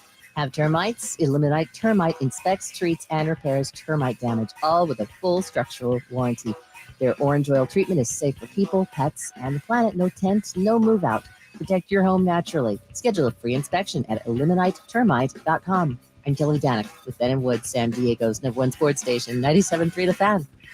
Fortunes rise and fall in Major League Baseball, Woods. After an 8-0 start, the Los Angeles Dodgers have lost 4 of their past 5 games now, including an 8-2 setback yesterday against the Washington Nationals. His former Padres prospect James Wood went deep twice against the Dodgers, who had brought up one of their young pitching prospects to start the game. The endlessly deep rotation has already run into a little bit of a problem with Blake Snell going on the injured list. Obviously, Shohei Ohtani still a ways away from pitching again, and they're going to throw Landon Knack today to try to avoid the sweep. So I don't know what happened to all their vaunted arms. Tyler Glasnow had a bad start the last time out, walked a bunch of guys, only lasted 2 innings. He got absolutely torched by Fred Rogan in L.A. Fred Rogan, is that his name? Is that how you say his name? Fred Rogan, the broadcaster? Yeah, he got torched by him. Tyler Glasnow. Absolutely torched. Fred Rogan at the plate torched. I was going to say, I don't think that's right. No. He was on the air and he was like, oh, it was muddy. Oh, it was raining. Oh, so sorry, Tyler, that everything's not perfect for you. You get paid a ton of money. You got to fight through it. You're a big leaguer. He basically went out there and said, that's it. I don't want to do this. He goes, he kind of quit on his team and when they needed him. I mean, they're again, I keep getting told over and over and over, they have no depth issues and they're so deep and there's nothing wrong. There's nothing wrong with the way that they do things on the pitching side. This is every year with those guys, man. Their whole team ends up on the IL. Blake Snell on the IL right now. And again, you're going to baby Roki Sasaki and let him go 3-4 innings every time out. It's a recipe for disaster. I would have thought they were immune to even the normal I did too. Course of injuries. And honestly, I would have never thought they were going to lose 4 out of 5 all season long. No question. It's already happened. You said it. Will the Padres ever be in first place this year? And we all said no. No. Second straight day, they're sitting there alone in first place because the Giants also lost yesterday after their hot start, 7 wins in a row. Offense is dried up. They got shut out yesterday by the Cincinnati Reds and Nick Lodolo, 1-0, which is not an unusual score for the Reds. They have already played 4 1-0 games. They lost 3 of them in a row last week. They won 1 yesterday. They also have a 2-0 game already this season. Yeah. And then a bunch of normal scores. But there's only been, I think, 6 1-0 games all year. The Padres had 1 of them. They won a 1-0 game. They did? The Randy Vasquez. The Reds have played in 4 of the 6 1-0 games in baseball already this season, but they win 1 yesterday against the Giants. The Diamondbacks, meanwhile, got back to 500. They picked up a game on everybody. Corbin Carroll hit a home run, and Josh Naylor had a 2-run double as they beat the Baltimore Orioles 4-3 yesterday. Yeah, you had a couple of aces really taken on the chin yesterday. Garrett Crochet in Boston, Ben, obviously Dylan Cease. First loss for Crochet. Yep, Paul Skeens did not have a good outing yesterday. 5 runs allowed, his career high against the St. Louis Cardinals. Tarek Skubal was really good. Shut out the Yankees 5-0 yesterday. They've won 5 in a row. Detroit's, by the way, aren't they coming to Petco Park in a couple of weeks? I think so. Padres play the Tigers soon. But yeah, one of those days in Major League Baseball. I did not have Sonny Gray out dueling Paul Skeens yesterday, but that's exactly what happened. The Mets are hot. They have won 6 in a row. Pete Alonso drove in 4. Now, they've been playing the Marlins. They beat them 10-5 yesterday. Braves got Sean Murphy back.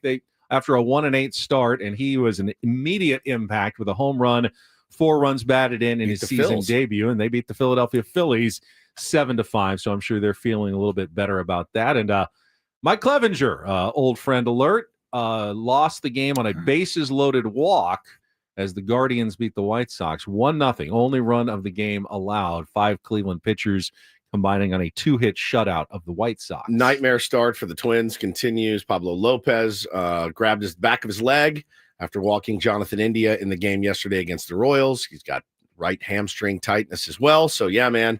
There's guys dropping like flies around the big leagues right now. Some really, really good pitchers and some really, really good players, as we know, and kind of waiting on an update from the Padres today. I think the lineup, when they send it out, will give us everything that we need to know as of right now. Well, I don't know. That will give us everything that we need to know. At least for today. I would be surprised to see Jay Cronenworth or Fernando Tatis Jr. in the lineup today. Yeah. It was reported last night by Kevin Acee that they're expected to be given the day off, knowing then you've got a full 60 hours between games where they can try to get right again in time for Friday night's series opener against the Rockies. I think Croney said he's going to lobby to get in there. Yeah, he said he'll lobby to get in there, and we'll see what happens. But I think the only highlight about last night's game was when Mud and Don started talking about the pregame spread at Sutter Injury Park, and I couldn't believe it. Mud, you could tell immediately, was like, "Oh yeah, I really liked those." Those little pinwheel wraps that they had with the lettuce and the tomato and the turkey. And he goes, that was a weird choice to have the eggplant in there. And Don's like, I know you don't like eggplant. He goes, no, I don't. He goes, and Don's like, I like eggplant, but I like it with a little sauce. Was it just plain like raw eggplant? I hate those turkey wraps with nothing in them. So do I. And then Don says, oh yeah, and then yesterday we rolled out the mushroom sandwich, and I go, what? And I started laughing. So, and then he got going, and when he starts going, that's when America's first vegan ballpark. When Mud brought up just out of nowhere, it was quiet for like 5 seconds. He goes, "Hey Donnie, what'd you think of the spread? Yeah, for the media today." So I stopped everything I was doing, and I was like, "Whatever is happening next is going to be gold. I cannot wait for this story." Don Sir Levy goes, never heard of a mushroom sandwich. I was in tears. It's kind of like prison food. Yeah, it's like prison food. And then he's like, and then Mud goes, yeah. And then, he goes, the worst part of, they have these mushroom sandwiches and people are picking through them, looking for any shred. Is there any turkey in here? Anything? Dallas Braden, A's broadcaster, walks by and he's like, it's clearly a build your own. Just build your own from whatever you find. But everyone was picking through these mushroom sandwich. Have you ever heard of a mushroom sandwich? I mean, I've heard like of a portobello mushroom burger, like you replace the burger patty with a big portobello mushroom. But like a mushroom sandwich, I wouldn't call it a mushroom sandwich. I pictured like some wheat bread and some just diced up mushrooms on there. It's the worst thing I've ever. Button mushrooms. Yeah, sliced button mushroom. I would say mushrooms fall in the category of foods that I wouldn't eat on a desert island. Most improved by cooking. If you saute some mushrooms and some butter and some garlic and throw them in with a stroganoff, they're delicious. If you just eat them raw in a salad, oh god, I do not like raw salad mushrooms. Ray says, this sounds amazing. Ray, what? They're a fungus. They're so, I can't even fathom. Like walking up to the spread, you're like, I'm not going to eat at the hotel. I'll just eat something at the ballpark. And then you're like, oh, it's a mushroom sandwich. I was dying. Those guys, again, they're the best on the planet at making a really crap game that makes you really sad because you're losing your best players. And then you start laughing. And remember, hey, man, long season. We're going to be fine. Mud and Don are here to keep us entertained. But it just doesn't sound like it's been all that great of an experience. So as I mentioned yesterday, I'm living back at my parents' house for a couple of days since we're termite tenting. Should be getting back into the house today. And we're watching the game. And my mom goes, would you be able to stay as chipper as they do in a game like this over the course of the season? That's a great question. And I said, yeah, I think I would. And I said, honestly, I think what Woods and I do is harder than what Mud and Don do. They at least have a game to describe and talk about. We got 4 hours, no game.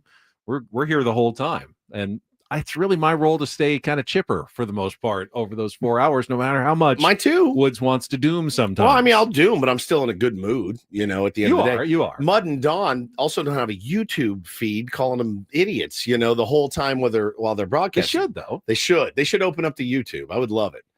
They never would.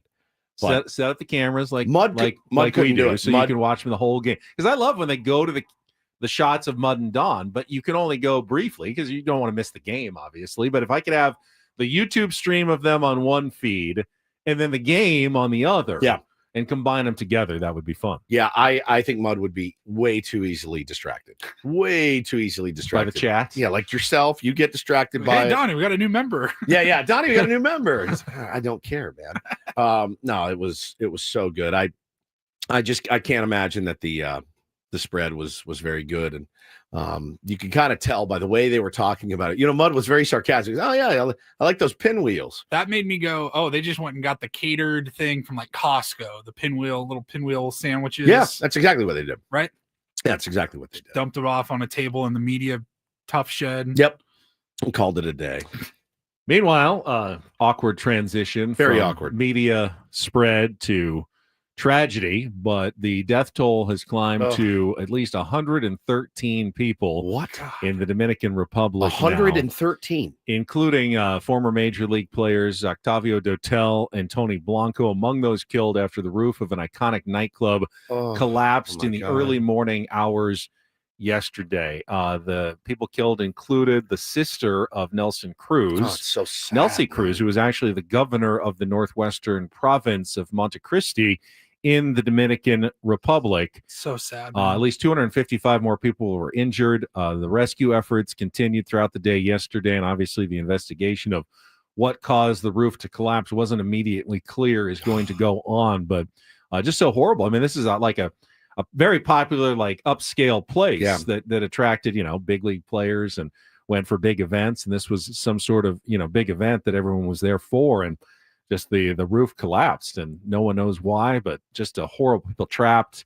I guess they pulled Dotel out after hours. He was alive, but then on the way his to the condition hospital worsened and he passed away on the way to the hospital. I thought I saw earlier in the day, he was there, but he was okay. Yeah. And then I saw a couple hours later, no, he had passed away. Saw a lot of tributes pouring in about him. Guys like Mike Cameron who played with him. Everyone said, totally infectious personality, really great teammate, won a World Series. Like just a very, very sad story, man. There's nothing else to say. I mean, how we do it.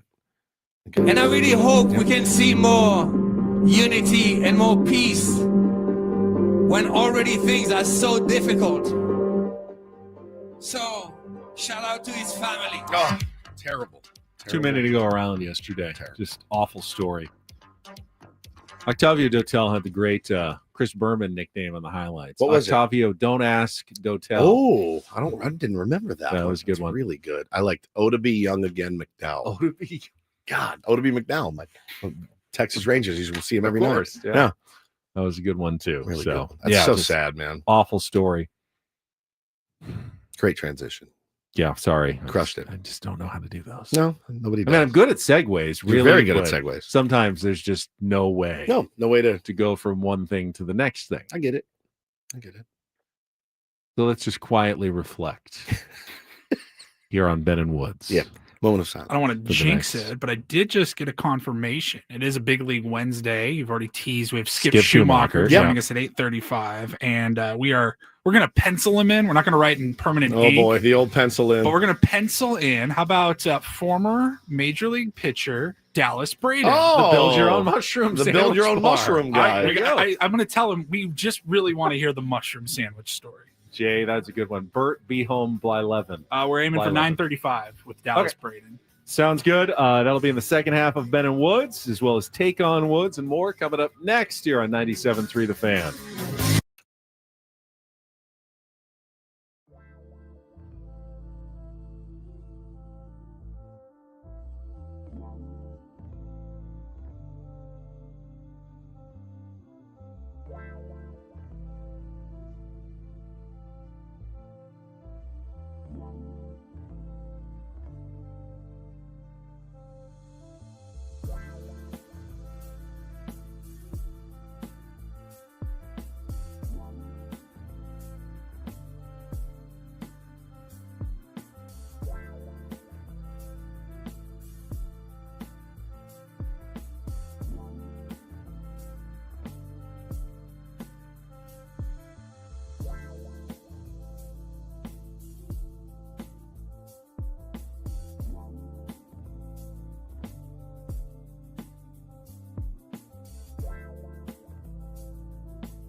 All right, my friends, we are halfway home on a Wednesday. Ben and Woods 97.3 The Fan. Thanks so much for being here. Beautiful, beautiful day out there in our fair burg. Man, look at that. Stunning. Gorgeous here. Apparently, it's really foggy because they have a ground stop going on at Lindbergh Field. So you got to remember that not everywhere in San Diego always has the same weather. Looks really, really nice. Here, I like to broadcast outside. You know, like remember back in high school, hey, we're going to do class outside today. Oh, yeah. Remember those days? You're like, yes. To go read under a Go, tree yeah, or just something. hang out. But we can't really do that here. We'd have to set up it would be more trouble than it's worth. But down in the, it's down on the parking lot, hang out. Just get some color, Remember when we broadcast by the dumpsters at I do. Or was that Grossmont Center? Yeah, I think it was cold, wasn't it? It was like Very December. cold. It was We like, never do it on the nice days, right? Out in front of Dunkin' Donuts Wow. on Rosecrans Boulevard. 14 degrees with wind chill that morning. Now, Yeah. I understand they don't want like sand in the equipment, but in theory, we do have equipment where we can do the show from anywhere. Anywhere we want. Like we can go to the beach and just like set up an umbrella, set up some chairs, and we could broadcast from the beach. Yeah. Could we broadcast while in a moving vehicle? Say a boat? I was thinking more of a golf cart. Would you want to play golf? Yeah. And broadcast? Yeah, do a show while playing a round of golf one day. I did many meetings during COVID on the golf course. Many conference calls and Zoom calls with the phone in my pocket, playing golf. It was those were good times. Good times every day. Well, thanks for being here. We appreciate you. I'm Woodsy. That's Paul Reindl. He is the executive producer of the program. Ben Higgins, your friendly neighborhood sports anchor, joins us as well. I spent a little time yesterday, Ben, getting some more roast jokes down and writing more material for the roast that we will be hosting for my father-in-law on Friday. And I will tell you, again, I'm quite nervous about it. It's going to be a little crazy. Now, you said a tier one actually reached out with some ideas. Is that right? Yeah. Tier 1 Katie actually DM'd me with some suggestions. I was, obviously nervous about the roast and not knowing exactly how to be me. Now, she doesn't know your father-in-law personally, right? But she came up with some generic roast topics that could apply to someone who's old. Okay. Because, he's 75. 75. Yeah, it's his 75th birthday. So he doesn't look it. He doesn't act it. But yeah. Like you can make fun of his old man smell. I'll let you do that. When do you get the old man smell? How soon do I have to be worried about it? You're 50 and I'm 50 this I'm year. almost 50, yeah. This year we'll both turn 50. Yes. Does the smell like creep in your 50s or not until your 60s? My guess is early 70s. Are you doing something that does your body naturally create the smell, or do you do something like you're still putting on the old, Aquavelva that just smells old to people who are now new and are used to more, modern smells, and you smell old at that point? Well, I'll tell you this. The older you get, and you guys listening in the audience, you can attest to this. I will take my nose hair trimmer on a Monday, and I will trim the entirety of my nose. And by Wednesday, it is sticking out again. My ears right here on the side bend, right here, this part, I will trim them on Monday. And by Wednesday, it's like a thatch of hair. And I don't understand why that happens. My eyebrows are growing wonkily the older I get. Everything is speeding up on me, man. It's speeding up on me. And I'm trying to fight it.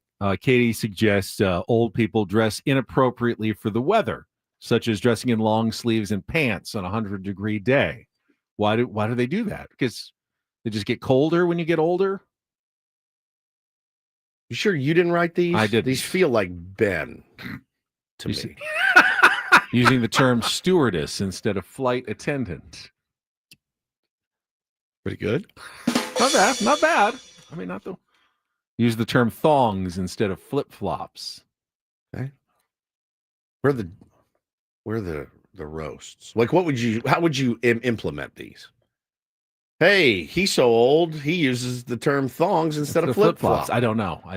That's again. Actually, please do. I'm gonna record. Paulie, can you come and record? I appreciate the ideas, Katie. We do too. Keep them coming. Still a little nervous. Mine are way edgier. I know. Like way edgier. Pretty sure the answer to the old smell is kind of depressing. Yeah, your body is rotting from the inside. That's Is that the actual. true? Yeah, Is that really true? So when does that start? I feel it right now. I feel like it's happening to me as we speak, Benjamin. I mean, Hughes, he sold his social security number is 4. I hope we get one laugh, man, the whole night. I really do. I'm just a wreck about it. I am an absolute wreck. The thing starts at 7. Well, party starts at 6. We go on at 7:30. There's no green room or anything for us as far as I know. So I suggested we meet up at about 6:30, and you said no, about 6:45. I don't want to stew too long. Just pace. Yeah. Go What over we're our gonna do notes for an hour. Mingle with the. I don't No, want to mingle. I don't so, either. Yeah. That's why I would like to be in a room. I would like to be in a room somewhere where we could They don't go have over. one green room that we can go sit in. I mean, They got about 40 rooms. That's what I was thinking. So we One can of them find must be one. green, Yeah, we'll right? find one. We'll find one. We'll have an area and get a couple drinks in us and get lubed up and get out there and deliver, man. But I trust me, I went to Reddit yesterday. I went everywhere looking for some inspiration. And it's really, really tough. He's so old he farts dust. Again, the crowd, I don't know that this is the right crowd for it. They're very, very white, wealthy people. I just don't know what to say. I mean, I know what to say. I'm not allowed to say any of the things I want to say. I know exactly what to say and do. This does sound like the whitest night ever, especially with some of these lines that Ben's already been delivering. It really will be, Paulie. It really, really. I just hope it doesn't devolve and I have like one too many and I'm like, and just attacking everybody, which is, it's possible. It's absolutely possible. But I think we got it. I think we'll be fine. Try to get a little audio. Definitely get some pictures. We'll both be in tuxedos, which will be a trip. I've been in a tuxedo. I can't even tell you last time I was in a tuxedo. You were you did it at Mighty 1090. I wore it for a week. Yeah, every morning. What a bet that was. Although I removed one piece of the tuxedo every single day. And you wore you wore shorts and a down to tuxedo short. top. Yeah, that was when I would get the pants. It was I like went down strip to poker. shorts. Yeah, kind of. It's like a disgusting version of strip poker with just one guy, and it was Ben starting in a tuxedo. Yeah, I've watched some of the Nikki Glazer stuff. I've watched some of the Kill Tony stuff. Yeah, I can't do that stuff. It's not going to be allowed essentially to do. So we'll see. Once I get up there and start riffing though, it's hard to turn it off, working the crowd and whatnot, but hopefully it goes well. You guys will hear all about it Monday for sure. Or you won't. I hope there's something memorable. I do. I hope there's something to talk about by Monday. Me too. Because if you don't hear about it on Monday, just know it went so incredibly badly that we can't even talk about it. Oh, yeah. No, we'll talk about it. Good or bad or indifferent. Fair enough. All right. Padres, obviously, we talked about it earlier, coming off their, the worst day of the season. Clearly, it's been a really good start. So, a bad day was coming. We just didn't know it would be as bad as it was. Not just the final score of 10-4 to the A's, but losing both Jake Cronenworth and Fernando Tatis Jr. mid-game due to injuries, with the pregame news that Jackson Merrill was going on the 10-day injured list as well. Even though the Padres still have the best record in baseball, certainly some cracks that bear following closely now over the next week or so to see how they can manage with a team that we always knew depth would be one of the Achilles heels of the Padres. We thought it would be with the starting pitching. Yeah. But now we're seeing a little lineup depth. This is why I was so excited in spring training that so many guys seem to be having good springs. Remember, we were talking 2 weeks ago. Mike Schultz was saying this is the best competition I've ever seen. We have 10 guys for 3 or 4 spots. All of them have really done enough to make the team. Okay, well, it's time. Let's maybe see some of those guys. They called up Oscar Gonzalez. He got off to a good start at AAA, has 3 home runs already.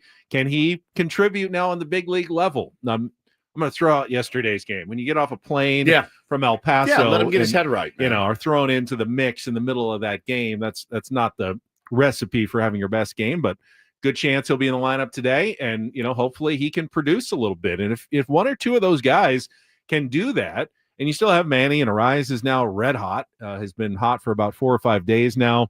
Xander is swinging the bat, I think, decently. you've got plenty to get some runs on the board. It'll be up to Randy Vasquez to, keep the Padres in the game, give them a chance to win this series today. It's not going to be easy, but it's certainly not impossible for the Padres to find a way to beat the Sacramento A's today. They're not playing the Dodgers. No, they're not playing the Dodgers, but they're also, playing the El Paso Chihuahuas added, with Manny Machado and Luis Ariz, essentially, Benny. So we'll see. We'll see what the lineup looks like. Mike Schild always talks about the grid squad. Thought the grid squad was going to come through last night with a really bad AB from Manny, and the guys that followed him weren't great. Bases loaded, nobody out. You scratch out one run. Not ideal when you're chasing 2 or 3 at that point too. But yeah, you had a chance to kind of get back in it, and then it just snowballed on Dylan Cease and snowballed on Oscar Gonzalez, and just was not a clean or fun game to watch. And then you watch your guys, being kind of walked off the field with the medical staff. It just made for a really, really crappy Tuesday night. Was it worse because the clubhouse is out in the outfield and you got to watch them? Yeah, if they went down the tunnel, they just tunnel. hadn't seen them, you wouldn't feel so bad. But when you have to make them march all the way out through the outfield to the clubhouse, somehow it seems more grim in Sacramento. I think today you'll see Gavin Sheets get in there. I think Jason Hayward will be in there today. You're probably going to stack it with as many lefties as you have right now. But again, I do think Brandon Lockridge will still be your center fielder right now, barring any sort of move that has been made that we don't know about or are unaware of right now. But yeah, I think you stack it with as many lefties as you can and really hope that Ariz and Manny and Xander can come through, set the table and drive in some runs and try to get some run support for Randy Vasquez, who hasn't gotten a ton. No. He had his last start, his first start was good. Yeah. And did he get 6 spotted? shutout innings? Did he get spotted to a lead in Chicago? And then the second start, because he had trouble in the first inning. He fell behind 1-0 because he walked in a run. That's right. And then Maldonado homered, got it back, and then they gave up the 2 runs on walks and infield singles. So I mean, he could have, and he got squeezed a little bit. Maybe it was close. Could have gone either way, but he didn't pitch poorly. He just didn't quite have the command in that cold weather. But so far, I've liked what I've seen for the most part from Randy Vasquez. So he competes, man, for sure. He competes. We'll see. They need a good start from him today after a bad trip through the rotation.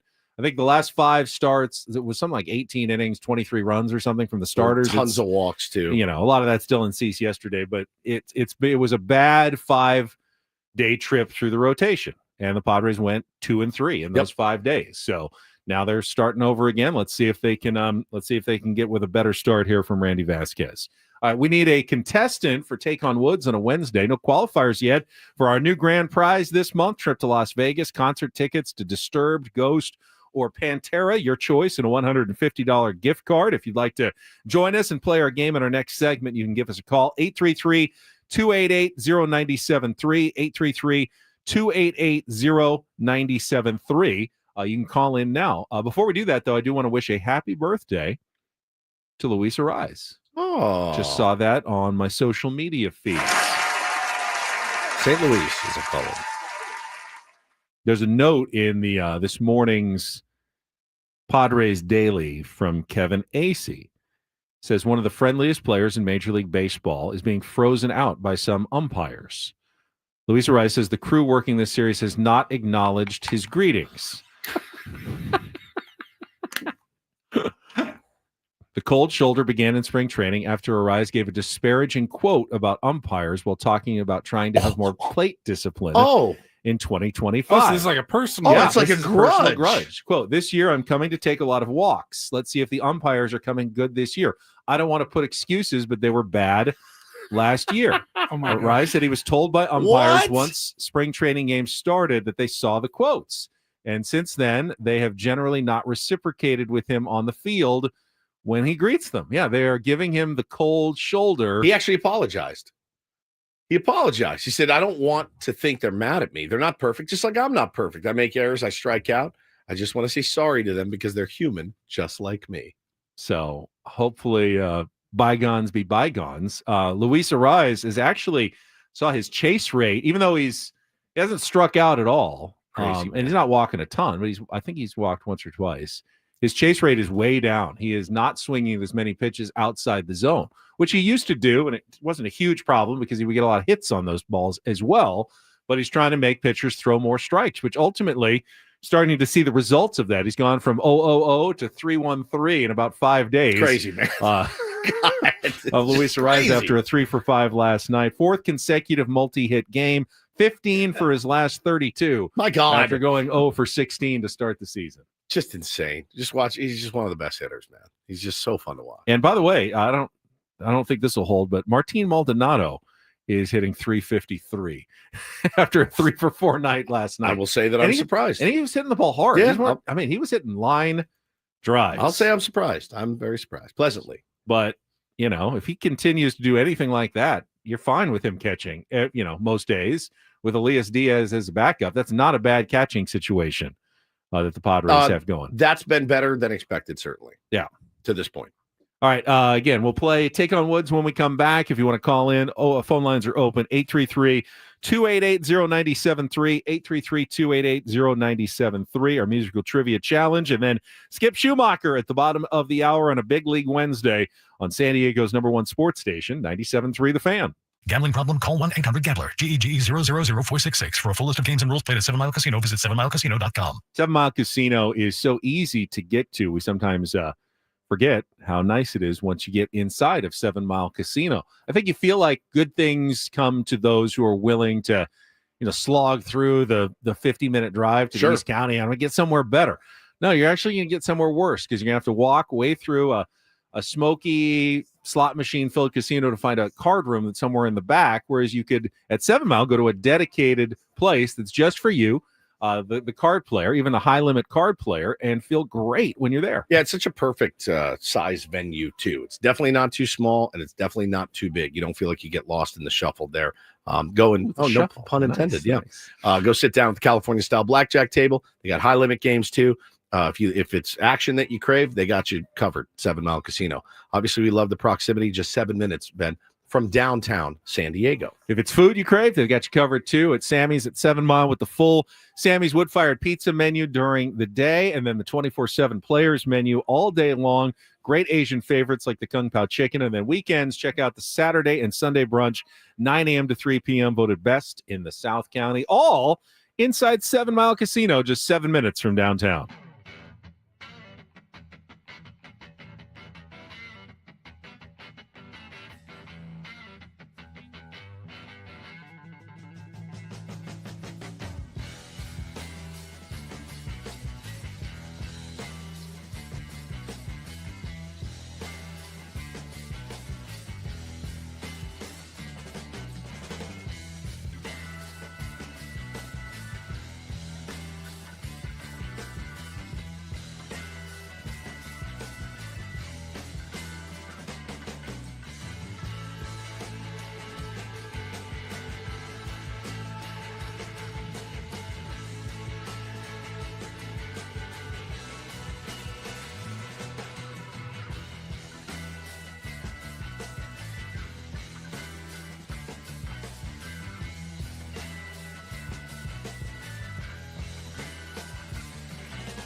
Hey players, things are about to get real here in San Diego.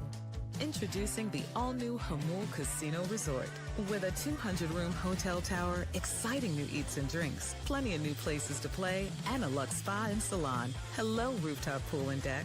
It's where players can play their hearts out and enjoy all the perks that come with it. It gets real this summer at the all-new Hamul Casino Resort, the players' place.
Schumaker scheduled on a big league Wednesday. Let's not waste any time. We got a contestant on the line. It is time for today's edition. Take on Woods.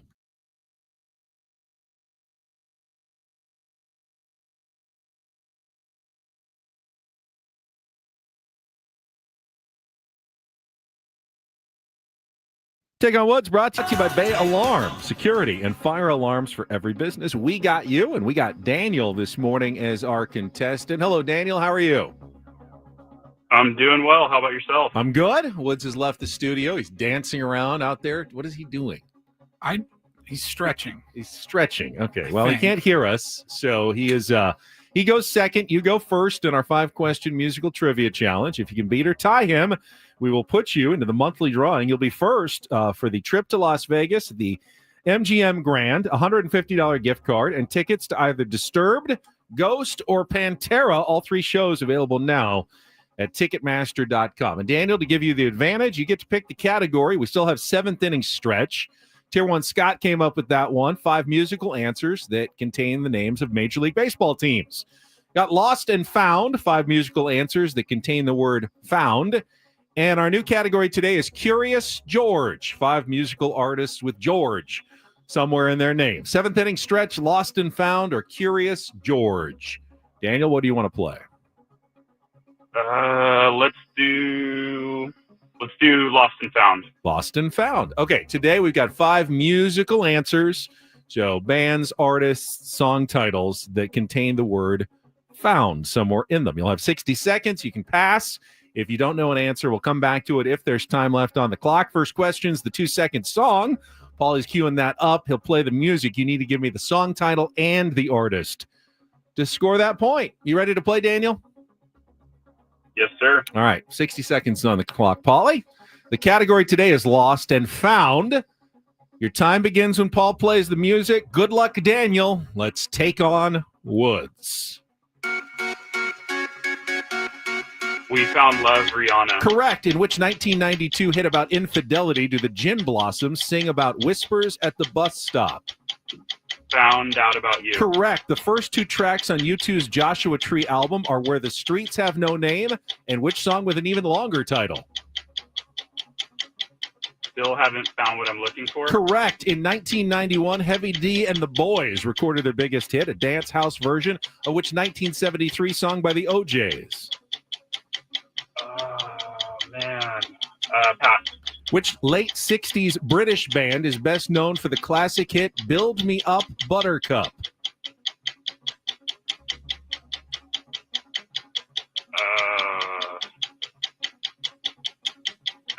Pass. Now go back to 1991. Heavy D and the Boys recorded their biggest hit, a dance house version of which 1973 song by the OJs?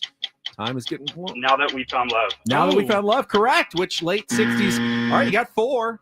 Now that we found love, what are we going to do? All right, the Foundations was Build Me Up, Buttercup. I think that's a good score. I don't think Woods gets the first I think 4 is going to be good. So let's see if that score holds. Daniel's score is locked in. Woods doesn't get the category. He has gone 5 for 5 both days this week. Can he do it again today? I'd be impressed. 60 seconds on the clock, Woods. Your time begins when Paul plays the music. Good luck, Woods. Let's take on Daniel. Pass. Which 1992 hit about infidelity do the Gin Blossoms sing about whispers at the bus stop? Found Out About You. Correct. The first two tracks on U2's Joshua Tree album are Where the Streets Have No Name and which song with an even longer title?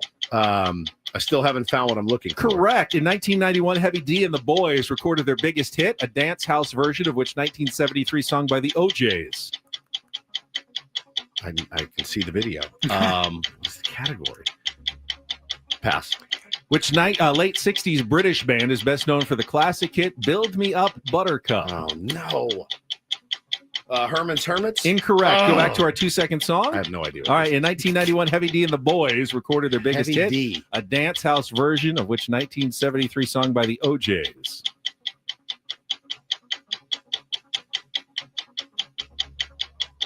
Yikes. The winning it's streak tough. Is about to be over. is 2 over. Congratulations, Daniel. 4-2. Takes it in the category Lost and Found. It was We Found Love by Rihanna. We And Found then Love. Now That We Found Love by Heavy D and the Boys. And it was The Foundations for Build Me Up, Buttercup. Congratulations, Daniel. Hang on the line. You are Well into done, the sir. drawing for the trip to Las Vegas. First one this month. Congratulations. See, I don't always win. You clowns in the chat. See, he's not cheating. If No. he was cheating, I I would've- doubt he would have gotten 2 right. Correct. You're a really bad cheater then. Or maybe we let you lose sometimes to throw them off the scent. Right. Who is he going to see? Did he say? If Oh, he I don't know. wins? Daniel, let's see if he's still on the line. Daniel, if you have your choice here, and you do, if you win, Disturbed, Ghost, or Pantera? Pantera. No, all Pantera. right. All There right. it is. All right, go back on hold. Dallas, Texas, baby. Probably will get your information. We'll take time out. When we come back on a Big League Wednesday, we will talk to our friend Skip Schumaker coming up next year on 97.3 The Fan. First, though, Woods and I want to tell you about Trust and Will. It is something that neither of us have paid a lot of attention to over our first 49 years of life, but over the holidays, we were introduced to Trust and Will and shown how really easy it is to get your affairs in order. You may not think you need it, but no one does really, and you would rather have it and not need it than need it and not have it. It's funny because we needed our hands held on this thing. And it was the only way I was ever going to get it done because I work in this business and somebody suggested that we look into it.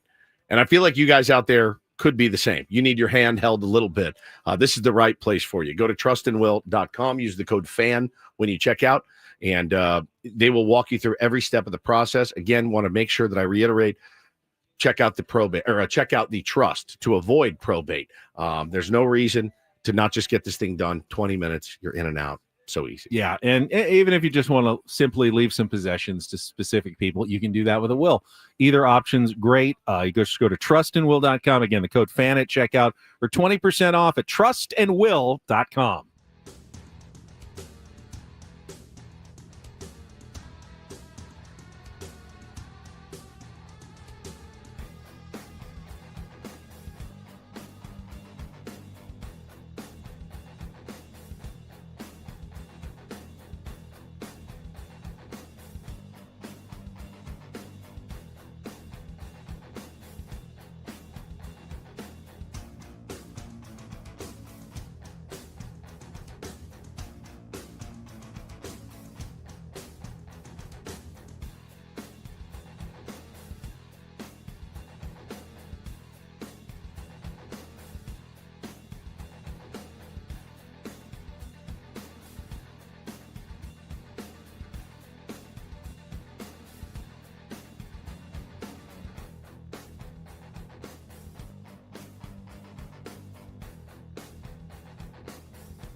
Hey players, things are about to get real here in San Diego. Introducing the all-new Hamul Casino Resort. With a 200-room hotel tower, exciting new eats and drinks, plenty of new places to play, and a luxe spa and salon. Hello, rooftop pool and deck. It's where players can play their hearts out and enjoy all the perks that come with it. It gets real this summer at the all-new Hamul Casino Resort, the players' place.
All right, Big League Wednesday is our chance to hopefully run through some of our favorite former Major League players. We had Brett Boone on last week, so why don't we get to today's Big League Wednesday guest right away? And it feels right having him on early in the season here.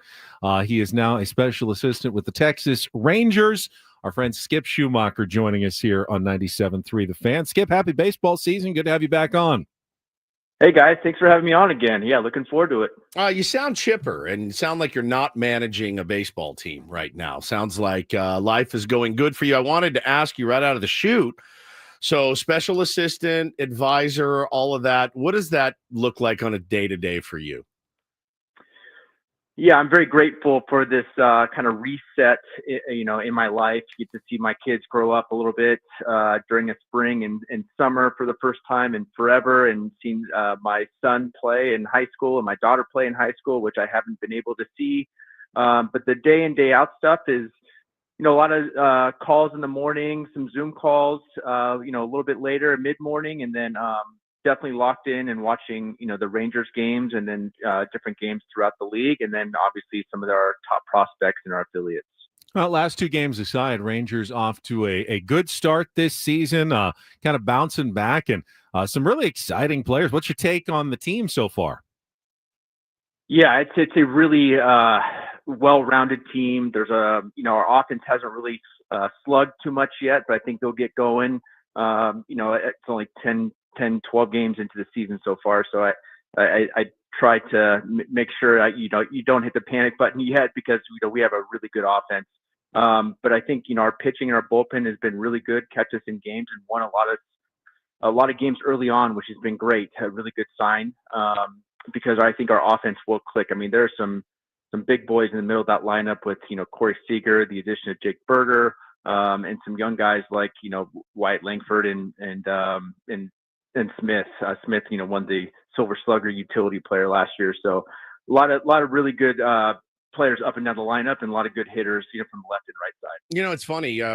We were talking about one of your favorite players that you managed of all time, Luis Arraez, and I couldn't believe I was getting tweets last week like, all right, Woodsy, is it time to start worrying about Luis Arraez? And 0 for 13, 0 for 14. And I said, man, out of everybody on the planet, that you don't need to worry about, it's Luis Arraez. He's going to do it. And I said, the funny thing is, he'll be able to do it quickly. You'll see guys come out of slumps and it's 1 for 4 and 2 for 4.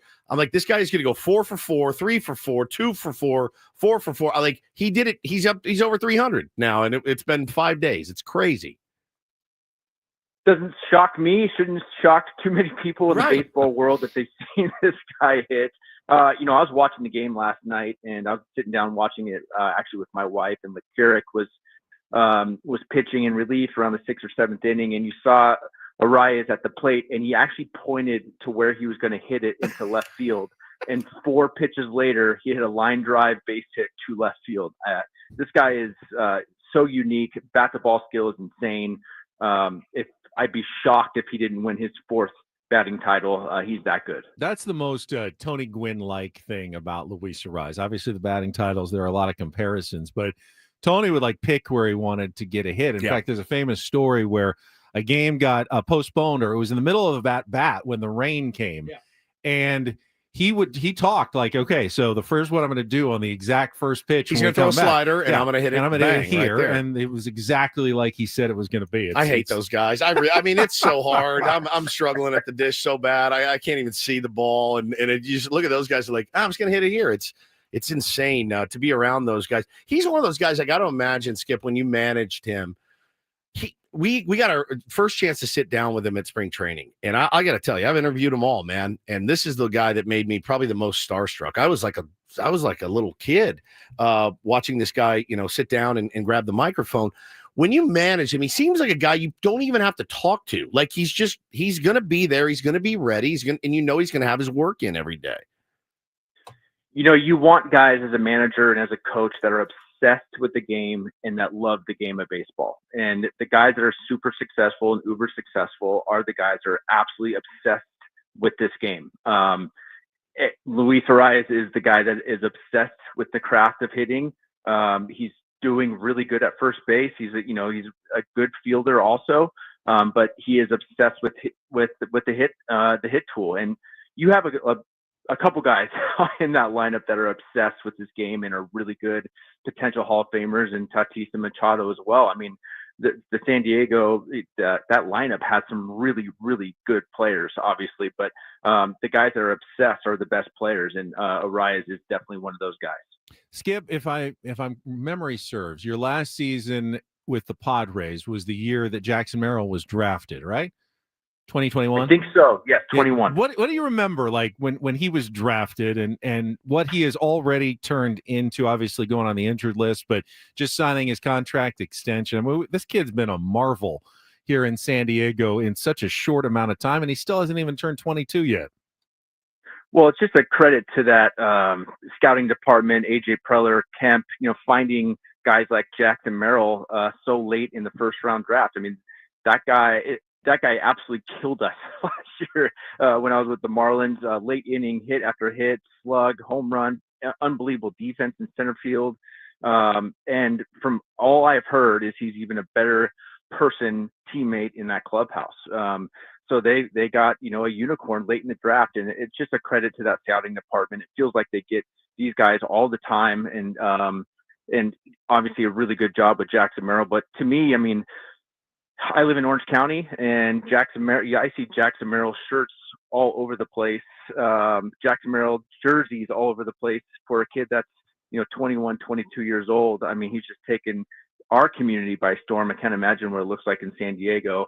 But he has an enormous future, bright future ahead of him. And, I'm grateful as an Orange County guy that I get to see him for the next 8 or 9 years, whatever that contract length is, to watch him and grow up and to be a perennial all-star for years to come. Talking to our pal Skip Schumaker here on a Big League Wednesday on Ben and Woods. And, I got to ask you, and I know, we started off the interview talking about your day-to-day now, and you sit and you watch a game last night, and you're watching the Rangers games every night, and you're a manager. You're won the manager of the year. That's what you want to do. I would imagine eventually. Is that still kind of on the table for you? Are you getting calls, people interested? Obviously, probably not now, 2 weeks into the season, but, discussions and things like that. Is that something you want to get back to doing? I mean, don't get too comfortable just being an advisor, I think is what I'm saying. Yeah, it's funny. I thought I'd really love this time at home, which I do. I mean, I love my wife probably wants me in the dugout more than I do right now, but I know the feeling. Yeah, but hanging out with my kids and my wife and, seeing my family during this time of year has been awesome. But yeah, you do miss being in the fight, with the guys in the dugout. And I had some stuff in the off season that, was tough to walk away from. But at this stage in my life, it was just like incredibly grateful for this opportunity, from Texas to let me do this for, the next, 8 months or so. And then, we'll see what happens. But I have a passion of coaching and teaching the game of baseball. I absolutely love it. I didn't know how much I would love it until I got the opportunity to coach in San Diego.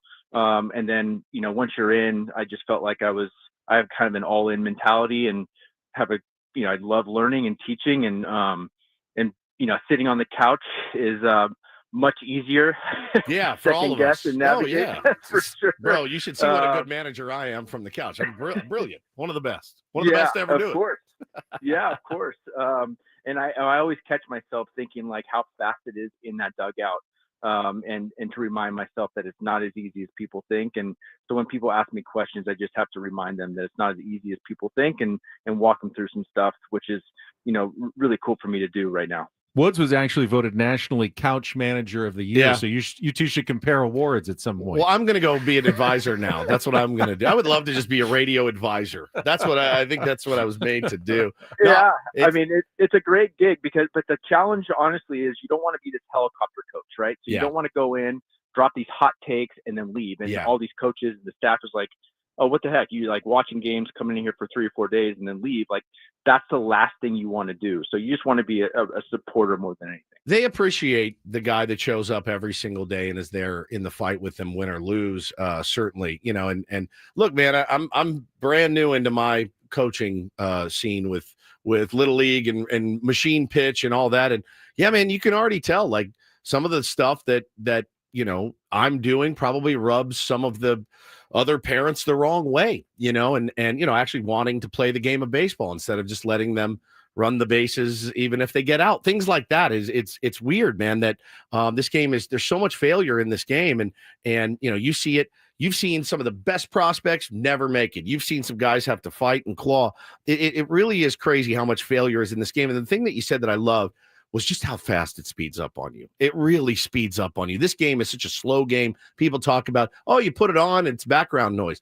I got to imagine being in that dugout, man, and you look up, your pitchers just walk 2 guys, and you don't have anybody ready. Like, it goes quick in there.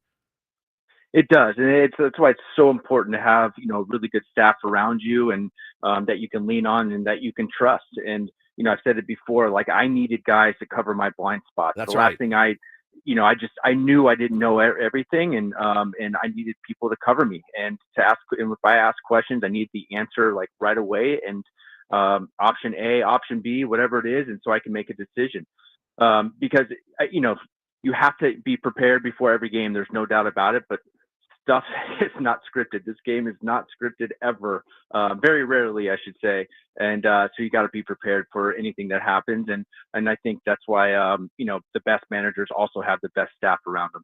Talking to Skip Schumaker, you mentioned you watched the Padres athletics game last night. Rangers will have to make 3 trips there. I don't know if you'll go with them, but what were your impressions of playing Major League Baseball in a minor league park? I mean, Manny said the field's pretty good. Yeah. But it's weird, obviously, having a clubhouse out in the outfield and having to see like Jake walk out there in the middle of the inning when they took him out of the game. That's obviously not ideal.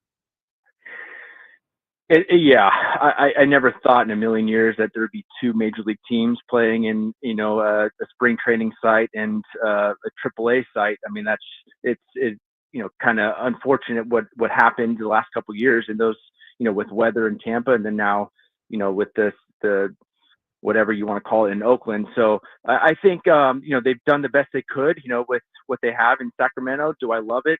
No, I don't love it. I wish there was a major league park with 30,000 people cheering on Manny Machado on the road. That would be the most ideal situation. But, I think, Mark Hotze is doing an unbelievable job of making the best of a difficult situation early on. And those guys are playing really, really good. My first impression is at the bandbox. I mean, every pop fly feels like it's a home run there. So it's going to be interesting to see, analytically, who they end up acquiring, and are they going to be ground ball pitchers, fly ball? I have no idea what it's going to look like, but I'm very interested to see, what the numbers look like, a couple months in.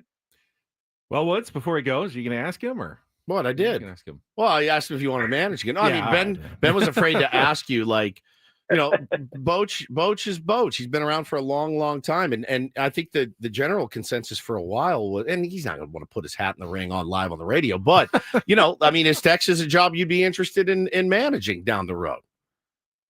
Yeah. I mean, listen, I have never been able to sit down and really watch a manager go to work like Bruce Bochy. Yeah. And Bruce Bochy is obviously first ballot Hall of Famer, World Series champion, 4-time World Series champion. And so I am just so grateful that I get to watch and learn from him. And then whatever happens after that, we'll figure it out. It always works out, right? I mean, this thing always works out the way it's supposed to. And if Bochy wants to do it one more year, he can do it one more year. If he wants to do it 3 more years, he can do that. But I'm just grateful I get to learn from him. And then however it shakes out, it shakes out. See, I knew he'd handle that really well. Perfect. That's expected. Skip, it's good catching up with you. Thank you so much. Thanks, buddy. Thank you, guys. Appreciate Skip it. Schumaker on a big league Wednesday. Got a couple more minutes. We got to check traffic here before the end of the hour, and then more Ben and Woods coming up here on 97.3 The Fan. From the 855 Get Ross Traffic Center, protecting San Diego after accidents or injury, here's Kelly Danick. Traffic is sponsored by Hamul Casino. Folks aren't doing a very good job of navigating our roads this morning, especially on westbound 8. Another crash. This time it's right before Severn. Appears to be in one of the middle lanes. Also traveling on northbound 5, Palm Avenue off-ramp, a collision. We've also got a hit-and-run crash reported northbound 5, just past Mile of Cars Way, not showing if lanes are blocked for you there. West 52 at Mast Boulevard, stalled vehicle in middle lanes. On the coastline, southbound 5, accident clearing near Tamarack. Got this other crash, though, right before Leucadia. A couple vehicles involved. They're over to the right shoulder. And northbound 15 near Auto Park Way. Tow truck is on scene of a 2-vehicle accident over to the right shoulder. Hey, players, things are about to get real here in San Diego with the all-new Hamul Casino Resort, where you can play your heart out and enjoy all the perks that come with it. Opening this summer, Hamul Casino Resort, the player's place. Learn more at hamulcasino.com. I'm Kelly Danick with Ben and Woods, San Diego's #1 sports station, 97.3 The Fan. You know what? There's nothing wrong with wanting a job and going after it and making it your dream to try to get it. But I have noticed that the most successful people tend to be the ones who live in the moment and take advantage of every opportunity. Sure. And while Skip is with the Rangers, like, hey, I am content to just watch Boch and see what I can learn from him. I've been given this great opportunity to do this. Now, whatever that turns into in the future, I don't really know. But, some people will say you should always, hey, if you're not calling the company you want to work for and sending them like a letter a day, you're not doing it right. Go-getters they're the ones who tend to get the prizes, but I also feel like you're missing out. If all you're doing is pursuing what you want all the time, stop and make sure you're appreciating what you have and what's right in front of you at the same moment. Yeah. I mean, it sounded like he definitely needed the break that he is now on. But again, he's going to be a hot commodity. He's a young guy, he's a successful guy with a not so great team. And I think, as soon as something opens up, man, I got to imagine he'd be probably at top of a lot of lists. Yeah, he got out. I'm so of glad he time. gets to watch his kid play like high school ball Yeah, right now. he's a culture guy, man. He knows how to install a culture in a place, and that's what a lot of teams are looking for right now. I was shocked when Will Venable took that job. I really was. I thought he was just going to be the apprentice for a while until Boch. But I mean, somebody calls you and offers you the chance to manage a big league team, and even if it's the Chicago White Sox, you got to take it. You got to take it. Tough to say no. I was surprised too, just because they're in so far away. It seems like from being successful. Then again, it's a low pressure. Correct. No one has any expectations. Zero. So anything you do there is going to be considered. Wow, look at the job Will Venable. Hey, they won 60 games. Right. Wow, look at the job Will Venable did. Right. They still lost 100. Doesn't matter. Yeah. Will Venable's genius there. That could set him up for another job in the future, possibly. Maybe even returning to Texas at some point as well. He's not closing doors either. So, yeah, he's taking what's in front of him. Skip's taking what's in front of him right now and appreciating the moment. It's good stuff. Such a good resource, man, to bounce. He's such a good guy to bounce things off of. He's great. All right, get to Reindl Report a little early to kick off our 9 o'clock hour. That is coming up next. This segment of Ben and Woods brought to you by Robert Half. At Robert Half, they found that 67% of companies want to increase contract talent. That's why recruiters experience and award-winning AI work quickly to find the skilled candidates you want. At Robert Half, they know talent. Visit roberthalf.talent/talent today. We'll be back with the Reindl Report next year on 97.3 The Fan.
Early baseball today. Getaway day for the San Diego Padres. Take on the Sacramento Athletics, or just the Athletics. At 12:35. 11:35 Ecowater SoCal pregame show with Sam Levitt. Randy Vasquez on the mound against Osvaldo Bido of the A's, who are going to try to go for the series win. They hadn't won a game in Sacramento at all until last night. Super. The first one that they got. They're eventually going to win a home game.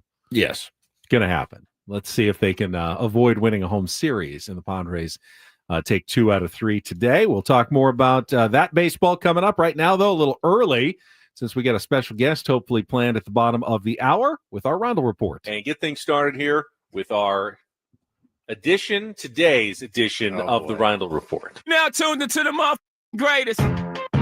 Welcome to the Reindl Report with Paul Reindl. Hi, Paul. All right. 2 stories from the world of sports that we haven't gotten to yet. We'll start off in Major League Baseball. And 1 story that you didn't know you needed. Are you laughing, biatch? It's the Reindl Report Hey, Paul, how you doing? Okay, how are you? on 97.3 The Fan. Are you ready to bless the mood? I need some help, please. That was good. Can I get a yeah? All right. Oh, All right. Alrighty. How we doing, gentlemen? Fantastic. Good. A lot of stories we haven't gotten to. I'm curious to see Yeah, I've which been ones trying made to, the Reindl Report. trying to sort that all out, and I think we start with the good audio. And my God, Kevin Harlan was at it again.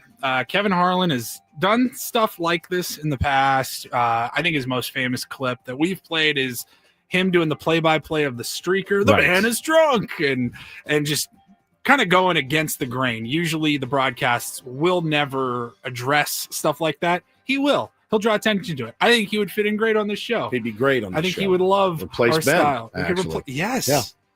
Kevin Yeah. Harlan would be great. Fine. Be an honor to be replaced by Kevin Harlan. Wouldn't Kidding it me? kind of be? Be an honor. Yeah. Like, hey, we're going to let you go. Don't worry. It's for Kevin Harlan. You're We're like, gonna oh, we're gonna be okay. I get I it. step aside gracefully. Good sir. Yeah. For Kevin for Harlan. Kevin Harlan. I It's fair. loved he's done emphatic reads and working sponsors into some of his highlight calls. So yesterday he was calling NBA. This was the Knicks and the Knicks opponent. Ben, Whoever the Knicks who played. the Knicks yesterday. play? The Knicks last night? I don't know who the Knicks played. I know who the Lakers played, but Oh the my Knicks God. played the Doesn't matter. Boston Celtics. Boston There we Celtics. go. Knicks Celtics, Celtics. Knicks at the Dang, Garden. yeah. And so if you were watching the television broadcast, they were coming back from a commercial break. You kind of have like the drone shot zooming in onto the court as guys are getting ready to resume play. And he had to read a liner for the NBA's sponsor for that game. And I know this would never happen here at Odyssey.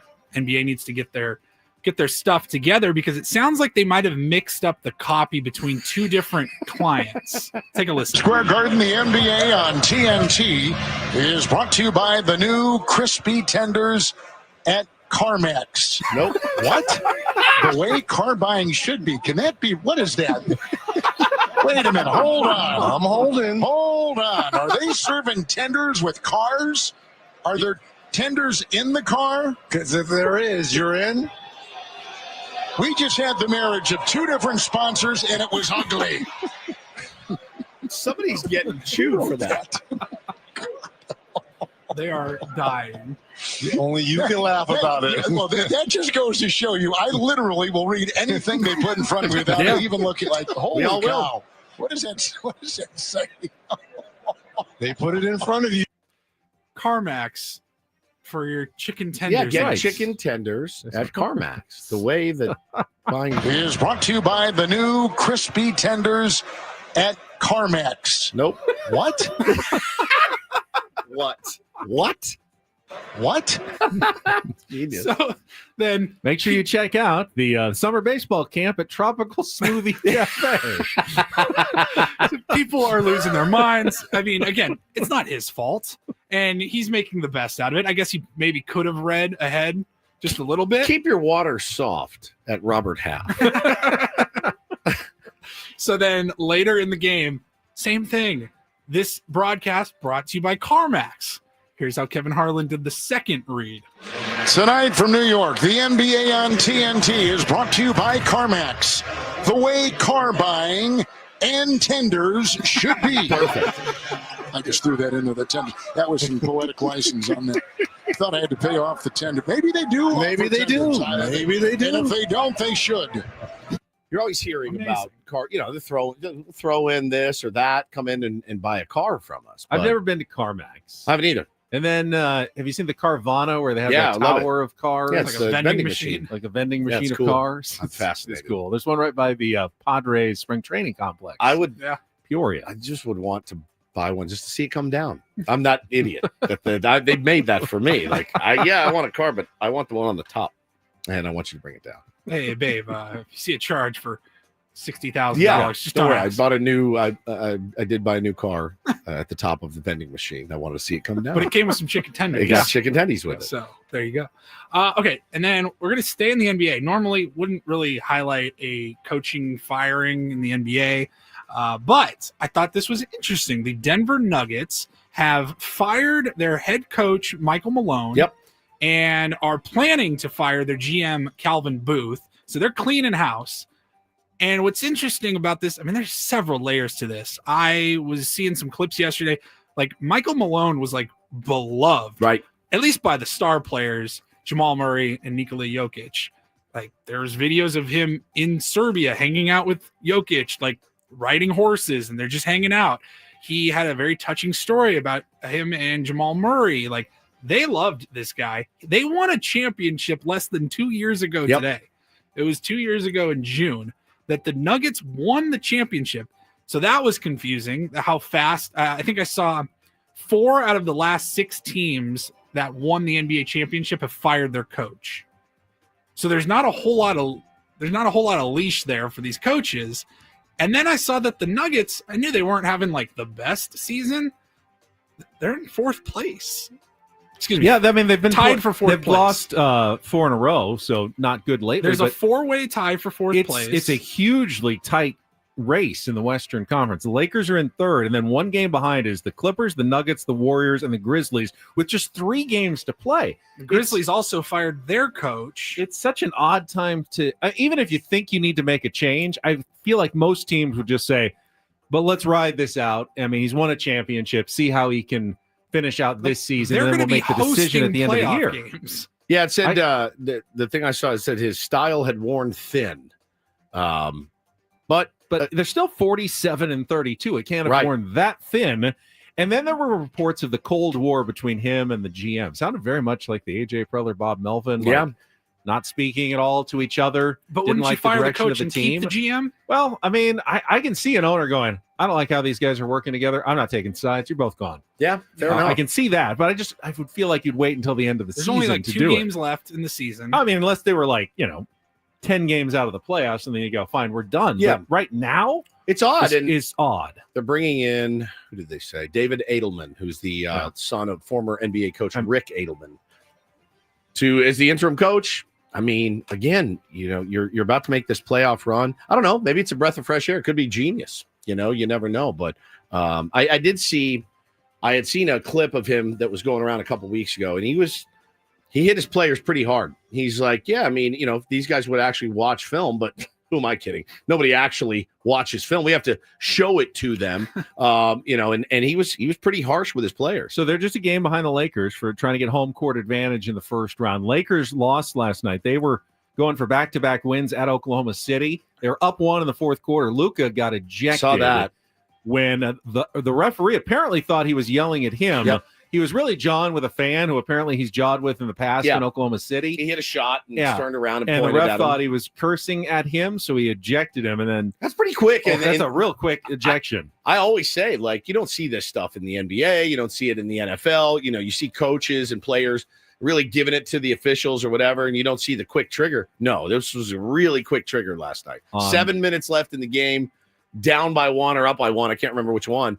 And they lost. They And ended up losing. then tonight they're playing at Dallas, the return of Luka, first time back since being traded. Paul, I'm sensing a theme on the Reindl Report. Yesterday you talked about wings, right? The bad wings that was it Cody Bellinger had the bad wings.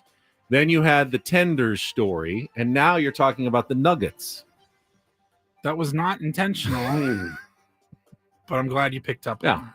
It's quite the connection. Yeah. All right. And then finally, I just wanted to take a moment and we'll relish in this fun audio. 4 years ago today, gentlemen, it was a Friday in 2021, and the Padres were on the road, still getting through the COVID protocols. Broadcasters not quite traveling with the team, I don't even think yet. But in Arlington, Texas, do you guys remember on April 9th, 2021, Joe Musgrove made some history. No balls in one strike. The big right-hander ready and delivers. Swing and a ground ball to shortstop. Kim has it. Friendly hop. Throw to first. That is a no-hitter, and that is history. Joe Musgrove with the first no-hitter in Padre history. April 9th, 2021 at Globe Life Field in Arlington, Texas. The kid comes home, and he gets it done. Chills. A great call from Jesse, who, of course, wasn't in Arlington, Was Texas not there for the game. He was calling it from Petco Park remotely during the pandemic. I've got all the calls if you want to hear Don and Mud, and then we also have Eddie Ortega from that fun day. Ground ball to shortstop. Kim will go to first. The San Diego Padres get their first no-hitter in the history of the franchise. It belongs to San Diego's own Joe Musgrove, sending the Friar faithful into a frenzy. Amazing. So good. God, that was great. And here is the Padre Spanish broadcast as well. Kainer Falefa, el shortstop, recibe el primer strike. Él puede ser el final del juego más esperado. Le tiró Roland Short, puede ser el final. Hoy es el día, hoy es el día. Tira primera, Kim. Y lo sacó. Se acabó el juego. Los Padres tienen su primer juego sin hit ni carrera en la historia de un solo pitcher. Joe Musgrove, de San Diego, California, lo hace en Texas a domicilio. Vuelve a ser un lugar mágico para San Diego de visitante. En Arlington se cubrió de gloria. Toca el cielo Joe Musgrove. Primer juego sin hit ni carrera que nos toca vivir con los Padres. A little emotional. Oh, there. he starts getting emotional. So I love that from freaking Eduardo good. Ortega. I remember we did the Saturday show the next morning. Yeah. Joe called in. That was amazing. So much fun. I know enough Spanish to go, hoy es el día. Hoy es el Today día. is the Today day. is the day. Oh, it's Today so is the good. day. Tira primera. Hoy es el día, hoy es el día. Tira primera, Kim. Wow. Yeah, I loved it. Loved it. So awesome. Joe Loved it. Musgrove. All right, storybook. Storybook. Yeah. Perfect. Absolutely Perfect way to get your first. Toca el cielo Joe Musgrove. Primer juego sin hit ni carrera que nos toca vivir con los Padres. Oh, it gets me, man, every time. It's so I had good. forgotten about that part. Man, I did too. So good. Eddie got me there. Yep. Tearing up Eddie, here myself. Eddie's the best, dude. Yeah. That was so good. Perfect world. You would have liked to have it at Petco. You would have liked to have the broadcasters there, but man, I'll take it. everything else Everything else it was just perfect. absolutely perfect. I'll never forget and, it, man. yeah, 4 years ago we got the newspapers hanging in the studio here. That was a really, really cool moment. Very cool. Now Joe has some company on the injured list for the Padres. Hopefully just Jackson Merrill and not Fernando Tatis Jr. Well, I or thought you Jake meant on the Cronenworth. no-hitter list. Dylan He also has company on the no-hitter list as well. Seemed like yesterday was a really bad day for the Padres. But there was something very good for the San Diego Padres yesterday as well. If you don't know what it is, I will fill you in when we come back with Ben and Woods after a check of traffic on 97.3 The Fan. First, though, I want to tell you about sdfatloss.com. Summer is going to be here soon. It's a gorgeous day outside, at least here by our studios in San Diego. And you don't want to get to T-shirt and shorts weather still feeling like you could lose 15, 20, 25 pounds or more. I lost 40 pounds in 60 days back in the summer of 2023 with the sdfatloss.com program. And all I had to do was follow the proprietary strategies my counselor laid out. And I call them proprietary strategies because, you know, they've come up with these with doctors, but really it's simple. They tell you when to eat, how much to eat, what to eat, and you do it. And I, got my food at the grocery store, ate a lot of steak and chicken. You had some choices in there, things you can pick, stuff you like. I followed the program. I lost weight fast, up to a pound of fat per day. Join me, join so many tier ones who are losing so much weight. They're getting it done and they're keeping it off. I've kept the weight off, every pound of it, for a year and a half. You can do it as well. Get a free consultation at sdfatloss.com. Take advantage of the spring special. Get $200 off, and know that after you sign up for the program, they're not going to be asking for more money for injections. They don't do that. They're not going to be asking for money for shakes or bars or mixes. They don't do that either. It's just simple, real weight loss at sdfatloss.com. That's sdfatloss.com. Results may vary.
Hey players, things are about to get real here in San Diego.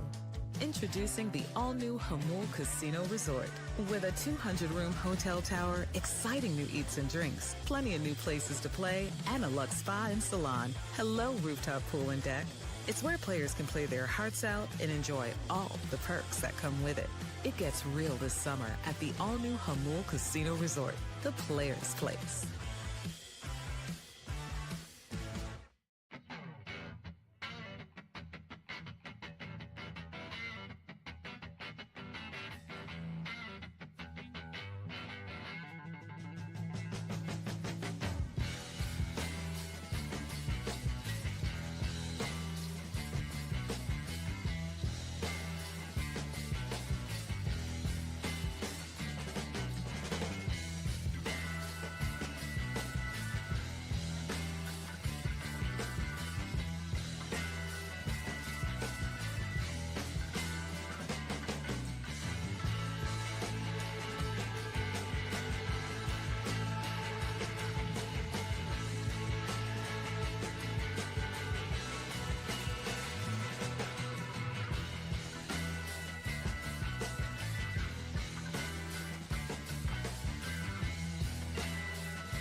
All right. Is everybody ready for some good news for the San Diego Padres? It does feel like it's been the toughest morning so far for us this season. Is this going to be a Ben-ism?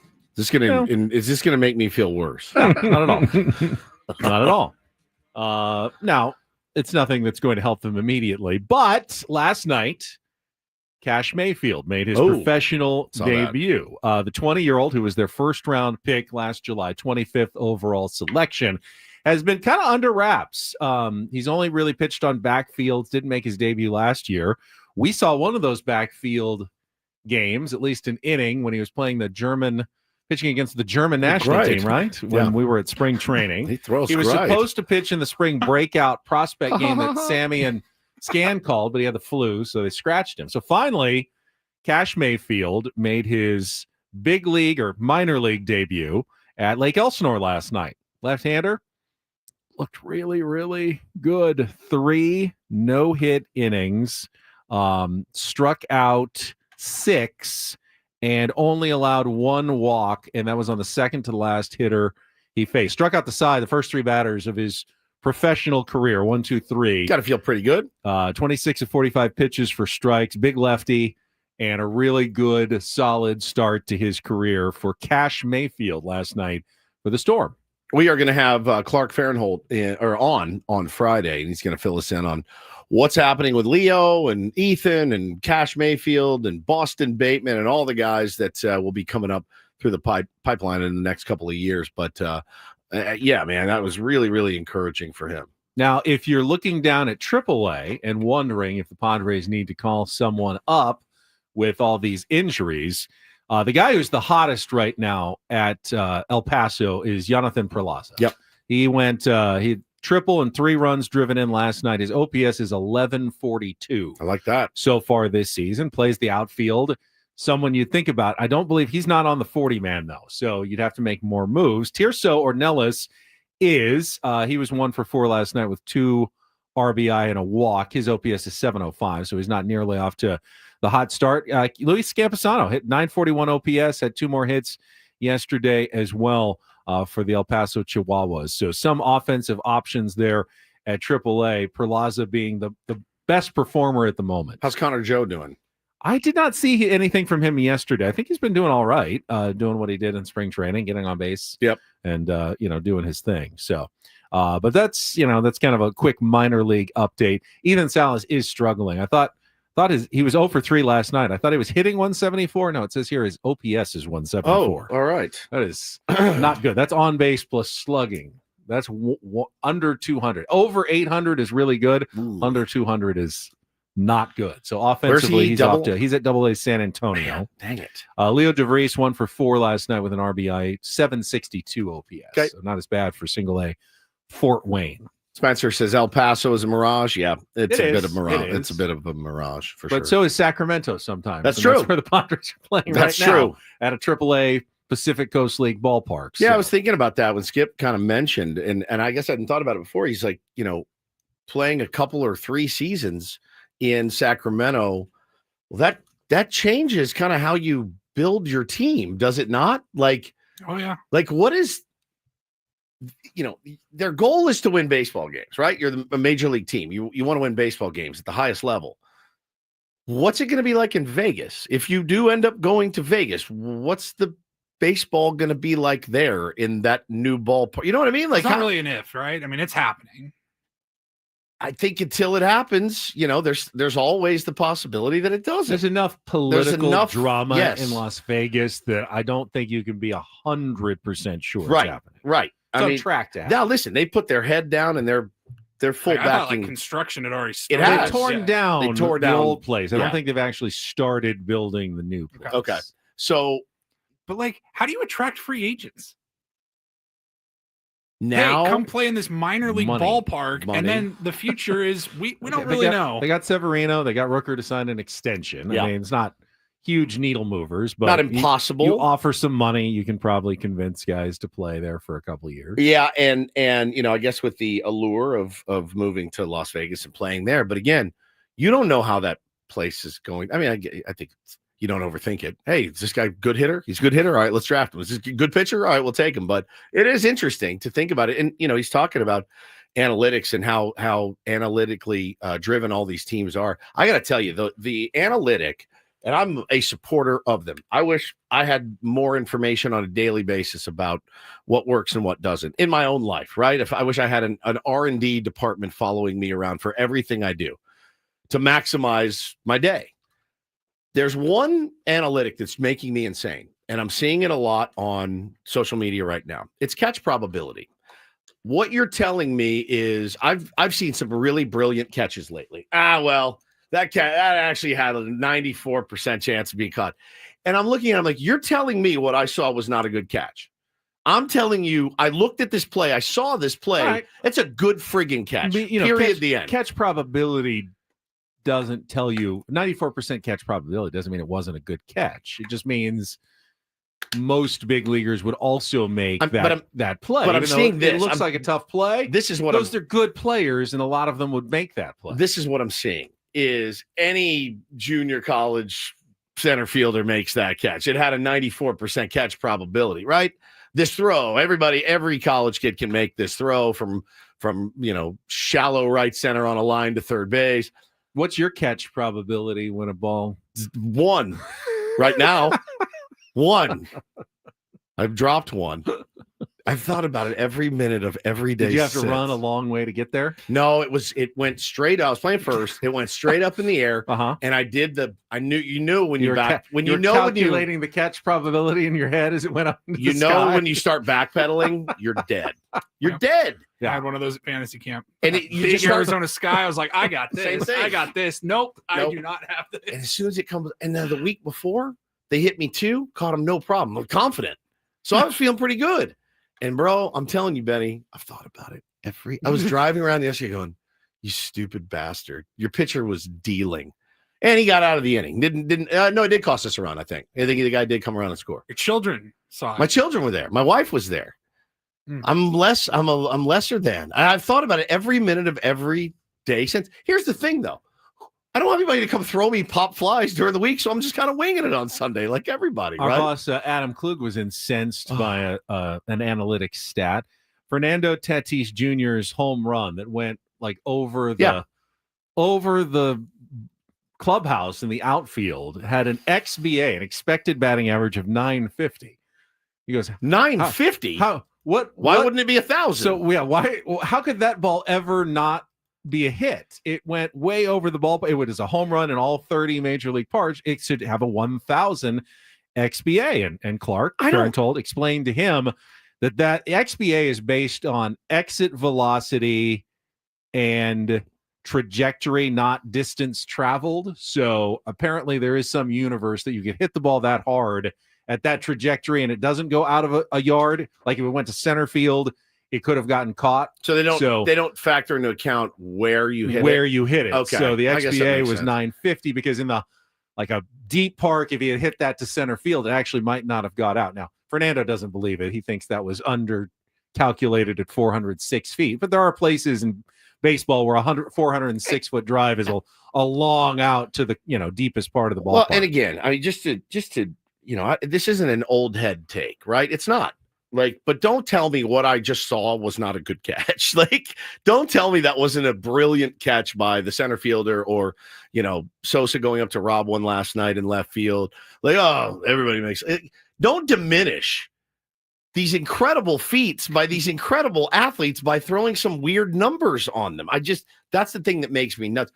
Use those numbers to help tell the story, but not to diminish what these guys are doing and their ability to do so. Paulie has quietly added the incredible boomer. Oh, did you add it to me? Yeah, God dang it. There it is. There you go. Congratulations. I'm tired of it. Did you guys see? Oh, you probably don't. I mean, when you see the clip from Hosmer's podcast pop up, I always watch him. He gets good guests. Yeah. He had Vinny Pasquantino on, who I love, Sasquatch, the Kansas City Royals. Pasquatch. Yeah, Pasquatch. And he was talking about, he goes, you know what, man? He goes, I'm a modern player. I'm a young player. I like analytics. I love that they help me. I know when I'm what to do and what not to do sometimes. He goes, but did you know that, and I didn't know this, I retweeted it last week. Did you know that how it was weighted, a sac fly is weighted in war negatively? He goes, if I have 28 at bats in a week and I hit 28 sac flies, I go down in WAR. I just drove in 28 runs, and it doesn't count against my average, but I'm a negative WAR player. It does make sense somewhat, though, because you would rather get a hit still than a sacrifice. It's not that you're not doing your job. You did your job. You drove it in. It's a valuable thing for your team. But you'd still rather be getting a hit. Keep the inning going. You could drive in more runs with a home run or a double. But are you more likely to win? That's what you're more. He said. He goes. You're telling me I'm now a negative WAR player, even though I just helped my team win, and that's what stood out to me. I wish I had the clip for you. I mean, are you a good player? Let's say you came up all season long and you batted 0, but you did have 100 sac flies. So you had 100 RBI season, which is great, but your batting average and on-base percentage was 0. Are you a really valuable player, or are you kind of not that valuable? I don't know. If I have a guy that drives in 100 runs, he's effing valuable. Even if he bats 0 and never gets on base, he's valuable. He's valuable as hell. Because that's what they're projecting. That's why the value is. So they're saying that if you did that every single time, would you be valuable to the team or not? Right. And the answer is yes. It's a tough one because you'd have a lot of RBI, but you would literally be hitting 0 with a 0 on base percentage and a 0 slugging. Right. You'd have the worst season in baseball history, but you'd also have a ton of RBI. Yeah. I don't know. It just, again, he's like, I'm being punished for helping my team win. It's tough. Definitely perhaps a bit of a flaw in the system. Correct. But you can't. I do understand why it's done. I don't think it should be weighted as negatively as it is. You know what I'm saying? I agree. Because he did 28 for 28, and it was like, I go down 100 something in WAR. So the analytics are not very situational. Correct. It's based on what you actually do between you and the pitcher. Right. We'll talk baseball. Paulie's been working on setting up Dallas. Braden, broadcaster now for the A's, former major leaguer, and we're going to talk mushroom sandwiches with him when we come back with Ben Woods on 97.3 The Fan. But first, let me tell you about Underdog. I've been getting some messages from you guys are playing Underdog, having a blast with it. That makes me happy. I'm having a blast with it too. I thought I had some really good picks last night as Manny Machado went yard in the first, and was like, oh, we're off to a good start. Didn't end up. That's fine. You just pick higher or lower on player stats. You guys know how daily fantasy works, but Underdog's been amazing. So much fun to play with every single day. One of the leading sports apps. You can now play it right here in our state. Basketball still firing on all cylinders. So again, you can choose higher or lower on player stats, points, assists, rebounds, and more. Mix and match with baseball, mix and match with golf. Got the Masters coming up. There's a lot to do on Underdog, and it's a fun time doing it. Download the Underdog app. Sign up now using the promo code WOODS to unlock a special offer of up to $1,000 in bonus cash when you make your first deposit. Join in on the fun when you sign up with the promo code WOODS. Claim your special offer today. Get up to $1,000 in bonus cash instantly upon first deposit. Must be 18 and over, 19 and over in Alabama, Nebraska, 19 and over in Colorado for some games, 21 and over in Massachusetts and Arizona. Present in the state where Underdog Fantasy operates. Terms apply. Void in Colorado. Concerned with your play, call 1-800-GAMBLER or visit ncpgambling.org. In Arizona, call 1-800-NEXT-STEP or text NEXT STEP to 53342. In New York, call the 24/7 Hope line at 877-8-HOPE-NY or text HOPE-NY to 467-369.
Hey players, things are about to get real here in San Diego. Introducing the all-new Hamul Casino Resort. With a 200-room hotel tower, exciting new eats and drinks, plenty of new places to play, and a luxe spa and salon. Hello, rooftop pool and deck. It's where players can play their hearts out and enjoy all the perks that come with it. It gets real this summer at the all-new Hamul Casino Resort, the players' place.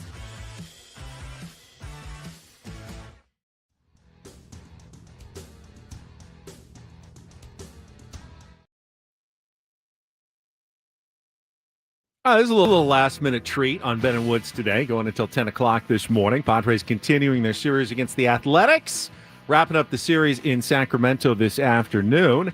And joining us right now is Athletics broadcaster, former Major Leaguer Dallas Braden, because, of course, we want to talk about mushroom sandwiches. So Dallas, bad. Good morning. How are you?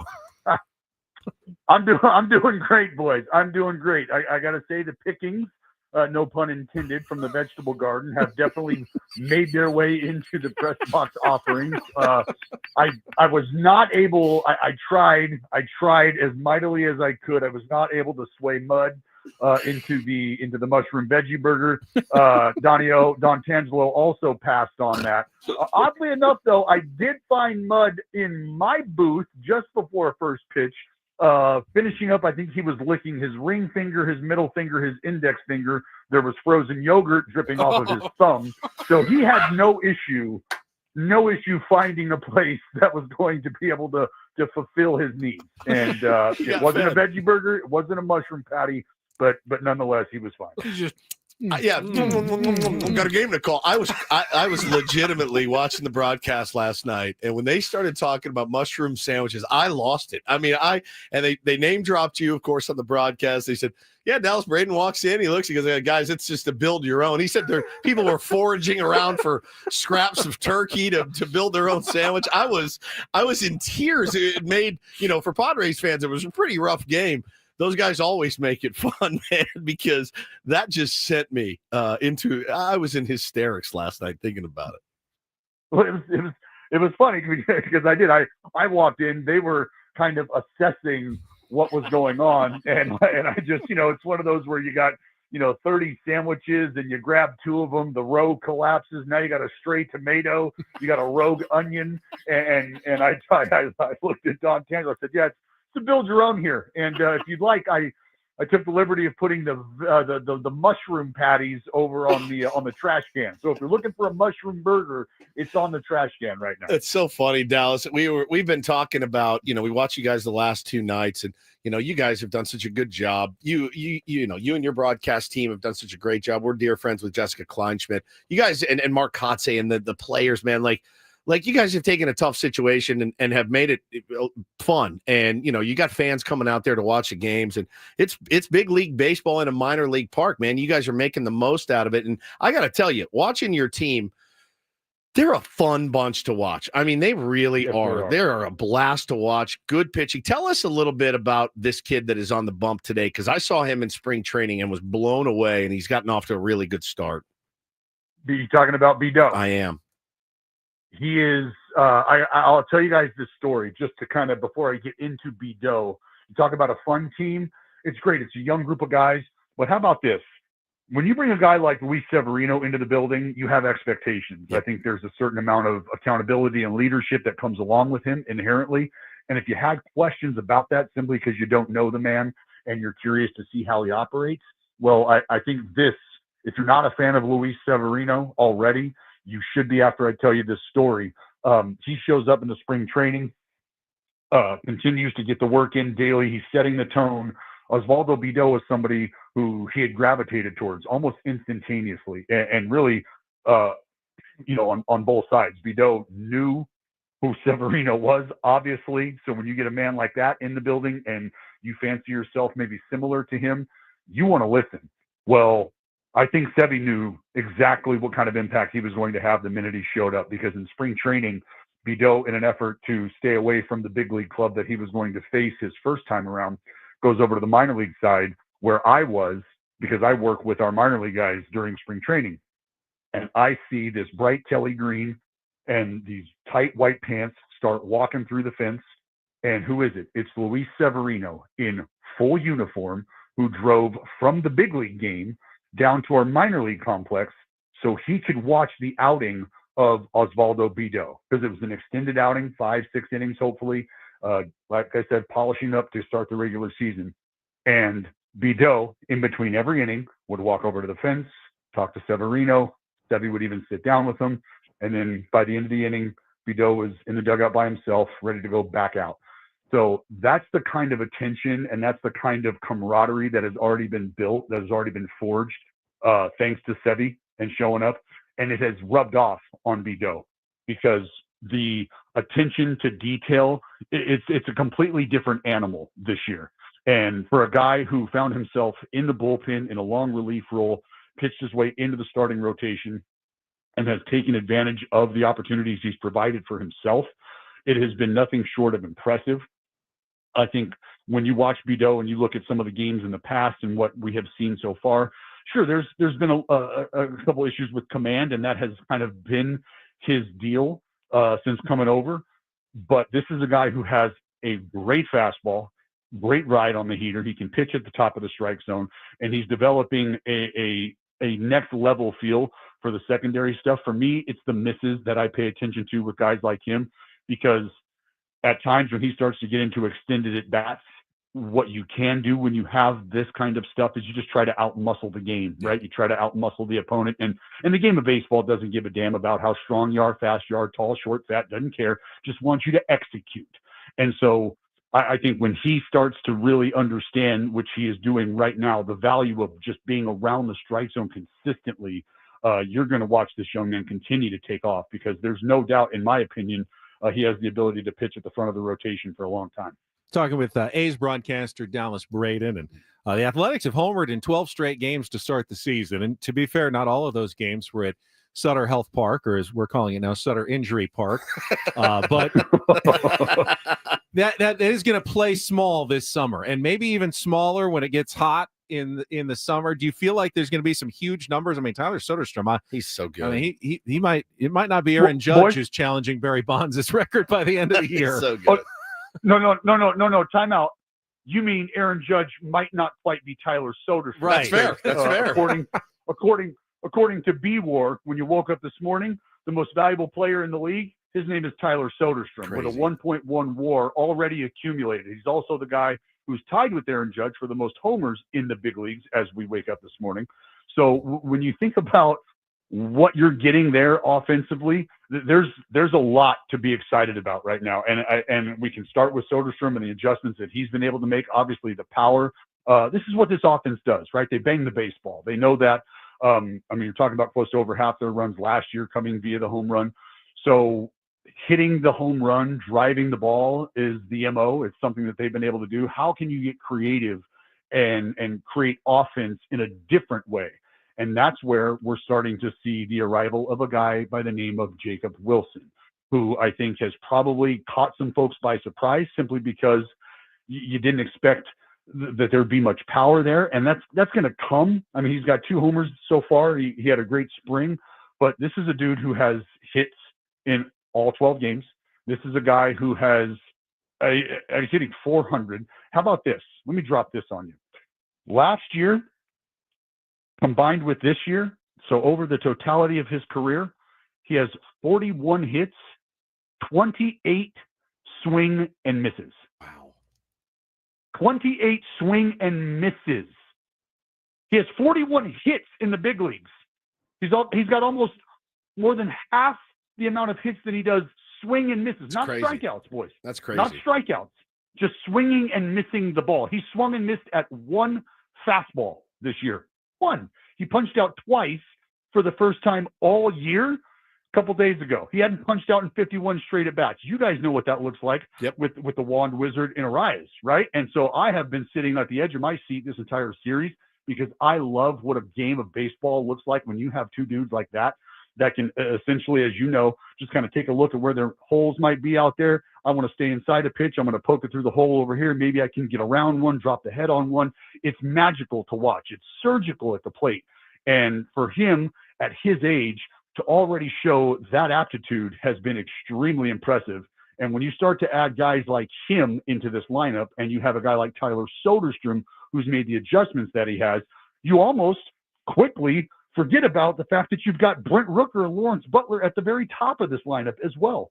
And so when you talk about excitement and you talk about the young talent that the A's have right now, it is, for me, as someone who's watched this team evolve and grow and go through the transitions that they're going through, it's been really nice just to watch them become the cohesive unit that they are. And I think that they're going to put some people on notice throughout the summer. It's Dallas Braden joining Ben and Woods this morning, and we are huge Mark Kotsay stands on this show. Always have been. Yes. You see kind of he's a guy that's been around the game for a ton, and you can see how a young team may not be right for a guy like Kotsay, but this one absolutely is. Why is he the right guy to kind of lead this young crew? Because he's been a guy that has been involved with this group for a while, right? Quality control coach, special assistant. He's been around the group. He's been around the organization. 17 years worth of dirt compiled underneath the spikes as a player. And now you move him into a position where, sure, he's managing up and managing down because he's dealing with the front office and their input. And he's also dealing with a young group who has positioned themselves now where expectations are more than they were last year. So he's the perfect man to do the job that needs to be done here, which is balance the growth of players as well as balance the need to win in a business that is absolutely win now, results oriented. And he's getting those results from the growth of the players, and hopefully that's able to translate into the results as far as wins and losses are concerned. So when it comes to his communicability and his ability to have a pulse on the clubhouse, he knows who his team is. He knows how to motivate them. He is a no-nonsense individual when it comes to the expectations of our work and how we're going to go about this. If you're a young player trying to figure out what the big leagues are all about and how you're going to stay here, I don't know that there are many better people that you can have steering you at this level than Mark Kotsay, for all the reasons we just mentioned, for a lot of the reasons you fellas love him so much. You know what kind of a grinder he was on the diamond, and now he's the one that's writing the lineup out, and he's the one that's getting your attention. He's the one that is extracting everything he can out of you. And the difference between this year and last year, like I said, I think are expectations. And we've already seen that. There's been some moves made as far as the roster goes where guys who were not performing the way that they would like to see them or expected them to early out of the gate, while there might have been an opportunity to take another lump or two before a decision was made, it's growth now. We need results now. And that didn't happen early. So you will go down to a place where you can grow, and we will plug somebody in here who we feel can help right now. And Mark Kotsay is the perfect man to communicate those decisions, and he's the perfect man to help make those decisions. Got 2 hours and 45 minutes until game time. We'll let you go, Dallas. Really appreciate you calling in this morning. That was great. That was awesome. No problem, boys. Thanks for having me. And just shoot me over that address. And we've got a veggie platter. We got mushroom burgers. Save me a mushroom burger. Save Thank us you. one. Thank you, Dallas. Dallas Thanks, Braden, Oakland Athletics or Sacramento, just athletics broadcaster. We got to check traffic. We got a lineup in. We're fine. We're fine. We got a lineup in. We'll let Guys, you know we're good. when we What come are you back talking after about? traffic here on 97.3 The Fan. From the 855 Get Ross Traffic Center, protecting San Diego after accidents or injury, here's Kelly Danick. Traffic is sponsored by Humboldt Casino. Still a few problems here, guys. One of them is this crash on West Bounty before Severance over the right shoulder. Another crash over the right shoulder right before Taylor Street. Accident southbound 15 right before Balboa. That's been cleared out of lanes. In the North County, crash on the Sycamore on-ramp to eastbound 78 and northbound 15 before Valley Parkway. Collision blocking the two right lanes. Hey, players, things are about to get real here in San Diego with the all-new Humboldt Casino Resort, where you can play your heart out and enjoy all the perks that come with it.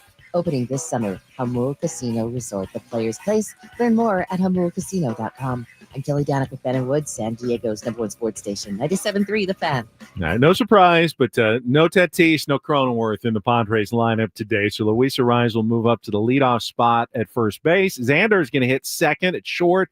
Manny at third, hitting third. Gavin Sheets will bat cleanup as the designated hitter. Oscar Gonzalez will bat fifth out in right field. Jose Iglesias will play second base and hit sixth. Jason Hayward in left batting seventh. Brandon Lockridge in center hitting eighth, and Martin Maldonado catching and batting ninth. Might not be the most interesting lineup, though, Woods, because I just saw the lineup for El Paso. Guess who's playing center field? I don't know if it's a coincidence. Eggy Rosario is out in center field for El Paso. I wonder if there's a thought that they might need Eggy in center while Jackson Merrill is on the injured list at some point as well. I don't know. Just something that was kind of interesting that I noticed here in my feed this morning. Well, what does old Schulte say? Losers complain. Winners find solutions. Right? That's what he says often and repeatedly. Well, he gets to prove it today. Like a Buddy Beer, Jerry. He also says that.